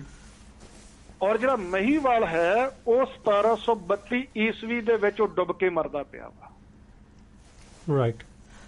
ਜਾਣੀ ਕਿ ਗੁਰੂ ਗੋਬਿੰਦ ਸਿੰਘ ਜੀ ਦੇ ਵੀ ਸਰੀਰ ਤਿਆਗਰ ਤੋਂ ਤਕਰੀਬਨ 24 ਸਾਲ ਬਾਅਦ ਇਹ ਮਹੀਵਾਲ ਦੀ ਜਿਹੜੀ ਘਟਨਾ ਜਿਹੜੀ ਆ ਇਹ ਘਟਦੀ ਆ। ਉਸ ਤੋਂ ਬਾਅਦ ਇਹਨਾਂ ਦੀ ਜਿਹੜੀ ਉਹ ਪ੍ਰੇਮ ਕਹਾਣੀ ਦਾ ਜਿਹੜਾ ਹੈਗਾ ਉਹ ਸੰਸਾਰ ਦੇ ਅੰਦਰ ਖੁਲਾਸਾ ਹੁੰਦਾ ਆ। ਜੀ ਜੀ। ਤੇ ਜਿਹੜਾ ਸੋਹਣੀ ਮਹੀਵਾਲ ਜਿਹੜੇ ਆ ਗੁਰੂ ਗੋਬਿੰਦ ਸਿੰਘ ਤੋਂ 24 ਸਾਲ ਬਾਅਦ ਉਹ ਹੋਏ ਆ, ਉਹਨਾਂ ਦਾ ਕਿੱਸਾ ਬਾਅਦ ਵਿੱਚ ਹੋਇਆ ਵਾ। ਉਹਨਾਂ ਦਾ ਚਰਿੱਤਰ ਜਿਹੜਾ ਗੁਰੂ ਗੋਬਿੰਦ ਸਿੰਘ ਇਸ 10 ਗ੍ਰੰਥ ਦੇ ਵਿੱਚ ਕਿੱਦਾਂ ਲਿਖ ਸਕਦੇ ਆ? ਔਰ ਇਹ ਆਪਣੇ ਆਪ ਦੇ ਵਿੱਚ ਬੜੀ ਇੱਕ ਹੈਰਾਨੀ ਵਾਲੀ ਗੱਲ ਹੈਗੀ ਵੀ ਪਤਾ ਨਹੀਂ ਕਿਸ ਤਰੀਕੇ ਦੇ ਨਾਲ ਅਸੀਂ ਹੁਣ ਤੁਸੀਂ ਗੂਗਲ ਦੇ ਵਿੱਚ ਵੀ ਸੋਹਣੀ ਮਹੀਵਾਲ ਦਾ ਕਿੱਸਾ ਪਾ ਕੇ ਉਹਦੀ ਸਰਚ ਕਰੋਗੇ ਨਾ, ਠੀਕ ਹੈ ਜੀ, ਉਹਦੇ ਵਿੱਚ ਵੀ ਉਹਨਾਂ ਲਿਖਿਆ ਵੀ 18ਵੀਂ ਸਦੀ ਦੇ ਵਿੱਚ ਜਿਹੜੀ ਹੈਗੀ ਸੋਹਣੀ ਆ ਇਹ ਪੈਦਾ ਹੋਈ ਆ। ਠੀਕ ਹੈ। ਲੇਟ ਮੁਗਲ ਪੀਰੀਅਡ ਉਹਦੇ ਵਿੱਚ ਉਹਨਾਂ ਨੇ ਲਿਖਿਆ ਹੋਇਆ ਵਾ। ਮੁਗਲਾਂ ਦਾ ਰਾਜ ਉਸ ਵੇਲੇ ਖਤਮ ਹੋ ਰਿਹਾ ਸੀਗਾ ਜਿਸ ਵੇਲੇ ਸੋਹਣੀ ਜਿਹੜੀ ਆ ਉਹ ਪੈਦਾ ਹੋਈ ਆ। ਠੀਕ ਹੈ, ਠੀਕ ਹੈ। ਯਾਨੀ ਕਿ ਔਰੰਗਜ਼ੇਬ ਤੋਂ ਬਾਅਦ ਦੀਆਂ ਇਹ ਸਾਰੀਆਂ ਘਟਨਾਵਾਂ ਹੈਗੀਆਂ। ਹਾਂਜੀ ਹਾਂਜੀ। ਜੇ ਆਪਾਂ ਇਹ ਵੀ ਆਖੀਏ ਵੀ ਗੁਰੂ ਗੋਬਿੰਦ ਸਿੰਘ ਜੀ ਨੇ ਕਿਸੇ ਦਾ ਅਨੁਵਾਦ ਕੀਤਾ, ਕਿਸੇ ਦੇ ਲਿਖੇ ਹੋਏ ਗ੍ਰੰਥ ਦਾ ਅਨੁਵਾਦ ਕੀਤਾ, ਵੀ ਉਹ ਕਿਹੜਾ ਗ੍ਰੰਥ ਉਹ ਤੋਂ ਵੀ ਪਹਿਲਾਂ ਦਾ ਹੋਏਗਾ ਜਿਹਦੇ ਵਿੱਚ ਸੋਹਣੀ ਮਹੀਵਾਲ ਦਾ ਕਿੱਸਾ ਲਿਖਿਆ ਹੋਊਗਾ। ਜਦ ਕਿ ਸੋਹਣੀ ਮਹੀਵਾਲ ਜਿਹੜੇ ਹੈਗੇ ਆ ਉਹ ਹੋਏ ਹੀ ਗੁਰੂ ਗੋਬਿੰਦ ਸਿੰਘ ਜੀ ਤੋਂ ਬਾਅਦ ਦੇ ਵਿੱਚ 24 ਸਾਲ ਬਾਅਦ ਦੇ ਵਿੱਚ ਉਹਨਾਂ ਦੀ ਜਿਹੜੀ ਹੈਗੀ ਆ ਉਹ ਕਿੱਸਾ ਜਿਹੜਾ ਵਾ ਉਹ ਸਾਹਮਣੇ ਆਉਂਦਾ ਵਾ। ਉਹਨਾਂ ਦੇ ਡੁੱਬ ਕੇ ਮਰਨ ਦੀ ਘਟਨਾ ਜਿਹੜੀ ਸਾਹਮਣੇ ਆਉਂਦੀ ਆ। ਪਰ ਦਸਮ ਗ੍ਰੰਥ ਦੇ ਵਿੱਚ 101ਵਾਂ ਤੁਸੀਂ ਚਰਿੱਤਰ ਪੜੋਗੇ ਤੇ ਉਹ ਸੋਹਣੀ ਮਹੀਵਾਲ ਦਾ ਜਿਹੜਾ ਹੈਗਾ ਵਾ ਉਹ ਚਰਿੱਤਰ ਆ। ਸੋਹਣੀ ਮਹੀਵਾਲ ਦੀ ਕਥਾ ਕਹਾਣੀ ਜਿਹੜੀ ਆ ਉਹਦੇ ਵਿੱਚ ਲਿਖੀ ਹੋਈ ਆ, ਜਿਹਨੂੰ ਅਸੀਂ ਗੁਰੂ ਕੀ ਬਾਣੀ ਜਿਹੜੀ ਕਹਿ ਕੇ ਆ ਉਹ ਪ੍ਰਚਾਰ ਦੇ ਸਵੀਕਾਰ ਦੇ ਪਏ। ਮੈਨੂੰ ਯਾਦ ਹੈ ਜਦੋਂ ਪਹਿਲਾਂ ਆਪਾਂ ਪੜ੍ਹਦੇ ਸੀਗੇ ਉਹ ਤੋਂ ਆਪਾਂ ਇਹੀ ਗੱਲ ਕਰਦੇ ਸੀ ਕਿ ਟੈਕਨੀਕਲਿਟੀਜ਼ ਤੇ ਬਹੁਤ ਨੇ ਹਾਂ ਇਹਨਾਂ ਦੀਆਂ, ਮਤਲਬ ਕਿ ਬਹੁਤ ਜ਼ਿਆਦਾ ਤੁਸੀਂ ਦੇਖ ਸਕਦੇ ਹੋ ਕਿ ਹੈ ਹੀ ਨਹੀਂ ਮਿਲਦਾ, ਕੋਈ ਮਿਲਦਾ ਨਹੀਂ ਹੈ, ਸੀਕੁਐਂਸ ਕੋਈ ਨਹੀਂ ਮਿਲਦੀ। ਪਰ ਉਹ ਜਿਹੜੀ ਤੁਸੀਂ ਪਿਛਲੀ ਵਾਰੀ ਗੱਲ ਕਹੀ ਸੀਗੀ ਕਿ ਹਾਂ ਉਹ ਹੈਗਾ ਆ ਕਿ ਗੁਰੂ ਗੋਬਿੰਦ ਸਿੰਘ ਦਾ ਨਾਮ ਹੈਗਾ ਬਸ, ਤੇ ਐਜ਼ ਇਟ ਇਜ਼ ਉਹਨੂੰ ਇਦਾਂ ਹੀ ਮੰਨਣਾ ਹੈ ਬਸ। ਚਲੋ ਠੀਕ ਹੈ ਜੀ, ਬਸ ਭਾਵਨਾ ਕਰਕੇ ਨਾਮ ਲੱਗਾ ਹੈ ਬਸ, ਠੀਕ ਹੈ, ਹੋਰ ਸੋਚਣਾ ਨਹੀਂ ਕੁਛ ਵੀ ਨਾ। ਪਰ ਇਹ ਨਹੀਂ ਸੋਚ ਰਹੇ ਨਾ ਵੀ ਨਾ ਕਰਕੇ ਅਸੀਂ ਕੀ ਕੁਛ ਜਿਹੜਾ ਹੈਗਾ ਆਪਣੇ ਗੁਰੂਆਂ ਦੇ ਨਾਮ ਦੇ ਉੱਤੇ ਮੜੀ ਜਾ ਰਹੇ ਹਾਂ। ਉਹਨਾਂ ਗੁਰੂ ਦੀ ਕਿਹੜੀ ਵਡਿਆਈ, ਕੀ ਉਹਨਾਂ ਗੁਰੂ ਦੀ ਵਡਿਆਈ ਹੋ ਰਹੀ ਆ ਜਾਂ ਅਸੀਂ ਗੁਰੂ ਦੀ ਵਡਿਆਈ ਨੂੰ ਘਟਾ ਕੇ ਪੇਸ਼ ਕਰਦੇ ਪਏ ਸਮਾਜ ਦੇ? ਉਹ ਫਿਰ ਦੂਜੀ ਗੱਲ ਉਹ ਵੀ ਆ ਗਈ, ਤੁਸੀਂ ਪਿਛਲੀ ਉਹ ਵੀ ਗੱਲ ਕਹੀ ਸੀ ਕਿ ਪਿਛਲੀ ਵਾਰੀ ਕਿ ਜਿੱਦਾਂ ਆਪਾਂ ਕਹਿੰਦੇ ਆ ਰਾਮ ਲੀਲਾ ਤੇ ਰਾਸ ਲੀਲਾ, ਬਸ ਇਹਨਾਂ ਨੇ ਵੀ ਕਹਿ ਦੇਣਾ ਗੁਰੂ ਗੋਬਿੰਦ ਸਿੰਘ ਲੀਲਾ ਜੀ ਸਾਨੂੰ ਨਹੀਂ ਸਮਝ ਆਈ, ਉਹਦੇ ਪਿੱਛੇ ਵੀ ਕੁਝ ਹੋਊਗਾ ਨਾ। ਬਸ ਬਸ। ਪਰ ਇਹ ਗੱਲਾਂ ਜਿਹੜੀਆਂ ਹੈਗੀਆਂ ਅੱਜ ਦੇ ਸਮੇਂ ਦੇ ਅੰਦਰ 21ਵੀਂ ਸਦੀ ਦੇ ਅੰਦਰ ਤੁਸੀਂ ਸੰਸਾਰ ਦੇ ਅੱਗੇ ਕਿਸ ਤਰੀਕੇ ਦੇ ਨਾਲ ਪੇਸ਼ ਕਰੋਗੇ? ਬਿਲਕੁਲ ਬਿਲਕੁਲ। ਵੀ ਜਿਹੜੇ ਬਾਕੀ ਚਲੋ ਜਿਹੜੇ ਹੈਗੇ ਆ ਵੀ ਸੱਸੀ ਪੁੰਨੂ ਹੋ ਗਿਆ, ਹੀਰ ਰਾਂਝਾ ਹੋ ਗਿਆ, ਮਿਰਜ਼ਾ ਸਾਹਿਬ ਹੋ ਗਿਆ, ਅਸੀਂ ਉਹਦੇ ਤੇ ਕੋਈ ਵੀ ਸਫਾਈ ਦੇ ਦਈਏ ਜਾਂ ਗੁਰੂ ਨੇ ਸਾਨੂੰ ਸਮਝਾਉਣ ਵਾਸਤੇ ਜਾਂ ਗੁਰੂ ਨੇ ਸਾਨੂੰ ਬਚਾਉਣ ਵਾਸਤੇ ਮਾੜੇ ਕੰਮਾਂ ਤੋਂ ਇਹਨਾਂ ਦੇ ਪ੍ਰਸੰਗ ਜਿਹੜੇ ਇਹਨਾਂ ਦੇ ਕਥਾ ਕਹਾਣੀਆਂ ਲਿਖ ਦਿੱਤੀਆਂ ਵਾ ਜੀ, ਅਸੀਂ ਕੋਈ ਵੀ ਉਹ ਤੇ ਚਲੋ ਆਪਣੇ ਵੱਲੋਂ ਸਪਸ਼ਟੀਕਰਨ ਦੇ ਦਈਏ ਕਿਸੇ ਵੀ ਤਰੀਕੇ ਦੇ ਨਾਲ, ਚਲੋ ਕਿਸੇ ਨੂੰ ਕਨਵਿੰਸ ਕਰ ਲਈਏ। ਰਾਈਟ। ਪਰ ਇਹਦੇ ਬਾਰੇ ਅਸੀਂ ਕਿਸ ਤਰੀਕੇ ਦੇ ਨਾਲ ਕਨਵਿੰਸ ਕਰਾਂਗੇ ਵੀ ਜੇ ਗੁਰੂ ਜੀ ਨੇ ਅਨੁਵਾਦ ਕੀਤਾ ਤੇ ਕਿਹੜੇ ਗ੍ਰੰਥ ਦੇ ਵਿੱਚ ਇਹ ਸੋਹਣੀ ਮਹੀਵਾਲ ਦਾ ਕਿੱਸਾ ਉਸ ਵੇਲੇ ਲਿਖਿਆ ਪਿਆ ਸੀਗਾ। ਰਾਈਟ, ਬਿਲਕੁਲ ਜੀ, ਬਿਲਕੁਲ। ਤੇ ਜੇ ਗੁਰੂ ਜੀ ਨੇ ਆਪ ਵੀ ਲਿਖਿਆ ਵਾ ਤਾਂ ਗੁਰੂ ਸਾਹਿਬ ਜੀ ਨੇ ਉਹ ਕਿੱਸਾ ਕਿਸ ਤਰੀਕੇ ਦੇ ਨਾਲ ਲਿਖਿਆ, ਜਦ ਕਿ ਸੋਹਣੀ ਮਹੀਵਾਲ ਉਸ ਵੇਲੇ ਤੱਕ ਅਜੇ ਹੋਏ ਹੀ ਨਹੀਂ ਸੀਗੇ। ਬਿਲਕੁਲ। ਸੋ ਇਹ ਗੱਲਾਂ ਮੈਂ ਜਦੋਂ ਦੂਸਰੇ ਪਾਸੇ ਵੀ ਸੂਰਜ ਪ੍ਰਕਾਸ਼ ਵੀ ਦੇਖਦਾ ਸੀਗਾ, ਕੌਲਾਂ ਦਾ ਦੇਖਦਾ ਸੀਗਾ ਵੀ ਉਹਨੂੰ ਪਿਛਲੇ ਜਨਮ ਦੇ ਵਿੱਚ ਪਸ਼ਰਾ ਆਖਿਆ ਜਾ ਰਿਹਾ ਵਾ, ਪਿਛਲੇ ਜਨਮ ਦਾ ਉਰਵਸ਼ੀ ਅਪਸ਼ਰਾ ਦਾ ਨਾਮ ਦਿੱਤਾ ਜਾ ਰਿਹਾ। ਉਸੇ ਤਰੀਕੇ ਦੇ ਨਾਲ ਹੀ ਇਹ ਜਿਹੜੇ ਆਸ਼ਕ ਹੋਏ ਆ ਹਿੰਦੁਸਤਾਨ ਦੀ ਧਰਤੀ ਦੇ ਉੱਤੇ 10ਵੇਂ ਗ੍ਰੰਥ ਦੇ ਅੰਦਰ ਇਹਨਾਂ ਨੂੰ ਵੀ ਪਿਛਲੇ ਜਨਮਾਂ ਦੇ ਦੇਵੀ ਦੇਵਤੇ ਕਰਕੇ ਲਿਖਿਆ ਹੋਇਆ ਵਾ। ਮੈਨੂੰ ਯਾਦ ਆ ਤਕਰੀਬਨ ਸ਼ਾਇਦ 5-6 ਸਾਲ ਪਹਿਲਾਂ ਭਾਈ ਸਾਹਿਬ ਨੇ, ਭਾਈ ਰਣਜੀਤ ਸਿੰਘ ਢੱਡੀਆਂ ਵਾਲਿਆਂ ਨੇ ਉਦੋਂ ਕੋਈ ਆਪਣੇ ਦੀਵਾਨਾਂ ਦੇ ਵਿੱਚ ਵੀ ਆਹ ਗੱਲ ਦਾ ਜ਼ਿਕਰ ਕੀਤਾ ਸੀਗਾ, ਮੁੱਦਾ ਉਠਾਇਆ ਸੀਗਾ ਵੀ ਜਿਹੜਾ ਉੱਥੇ ਅਨੰਦਪੁਰ ਦੀ ਧਰਤੀ ਦੇ ਉੱਤੇ ਵਿਰਾਸਤ ਖਾਲਸਾ ਜਿਹੜਾ ਹੈਗਾ ਵਾ ਜੀ, ਹਾਂ, ਉੱਥੇ ਤਿਆਰ ਕੀਤਾ ਹੋਇਆ, ਉਹਦੇ ਵਿੱਚ ਵੀ ਜਿੱਥੇ ਬਾਕੀ ਤਸਵੀਰਾਂ ਉੱਥੇ ਇਹਨਾਂ ਆਸ਼ਕਾਂ ਦੀਆਂ ਤਸਵੀਰਾਂ ਵੀ ਲਾਈਆਂ ਹੋਈਆਂ। ਬਿਲਕੁਲ ਜੀ, ਬਿਲਕੁਲ। ਤੇ ਪੁੱਛਣਾ ਪਊਗਾ ਵੀ ਖਾਲਸੇ ਦੀ ਵਿਰਾਸਤ ਕਿਸ ਤਰੀਕੇ ਦੇ ਨਾਲ ਹੋਊਗੀ, ਤੇ ਫਿਰ ਜਵਾਬ ਸਾਨੂੰ ਆਹੀ ਮਿਲੂਗਾ ਵੀ ਇਹਨਾਂ ਦਾ ਜ਼ਿਕਰ ਜਿਹੜਾ ਇਹਨਾਂ ਦੇ ਨਾਂ ਦੇ ਉੱਤੇ ਤੇ ਗੁਰੂ ਸਾਹਿਬ ਨੇ ਬਾਣੀ ਲਿਖੀ ਹੋਈ ਹੈ, ਗੁਰੂ ਸਾਹਿਬ ਨੇ ਇਹਨਾਂ ਦੇ ਕਿੱਸੇ ਕਹਾਣੀਆਂ ਲਿਖੀਆਂ ਹੋਈਆਂ।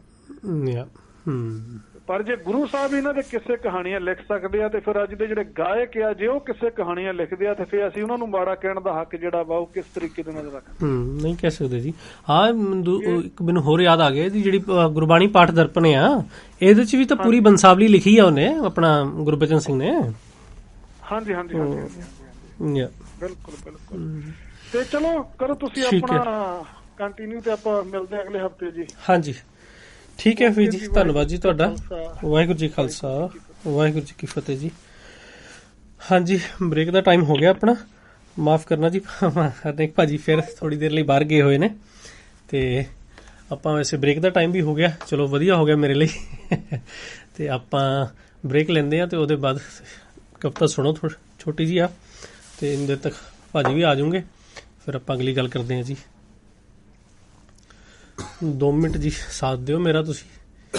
ਤੇ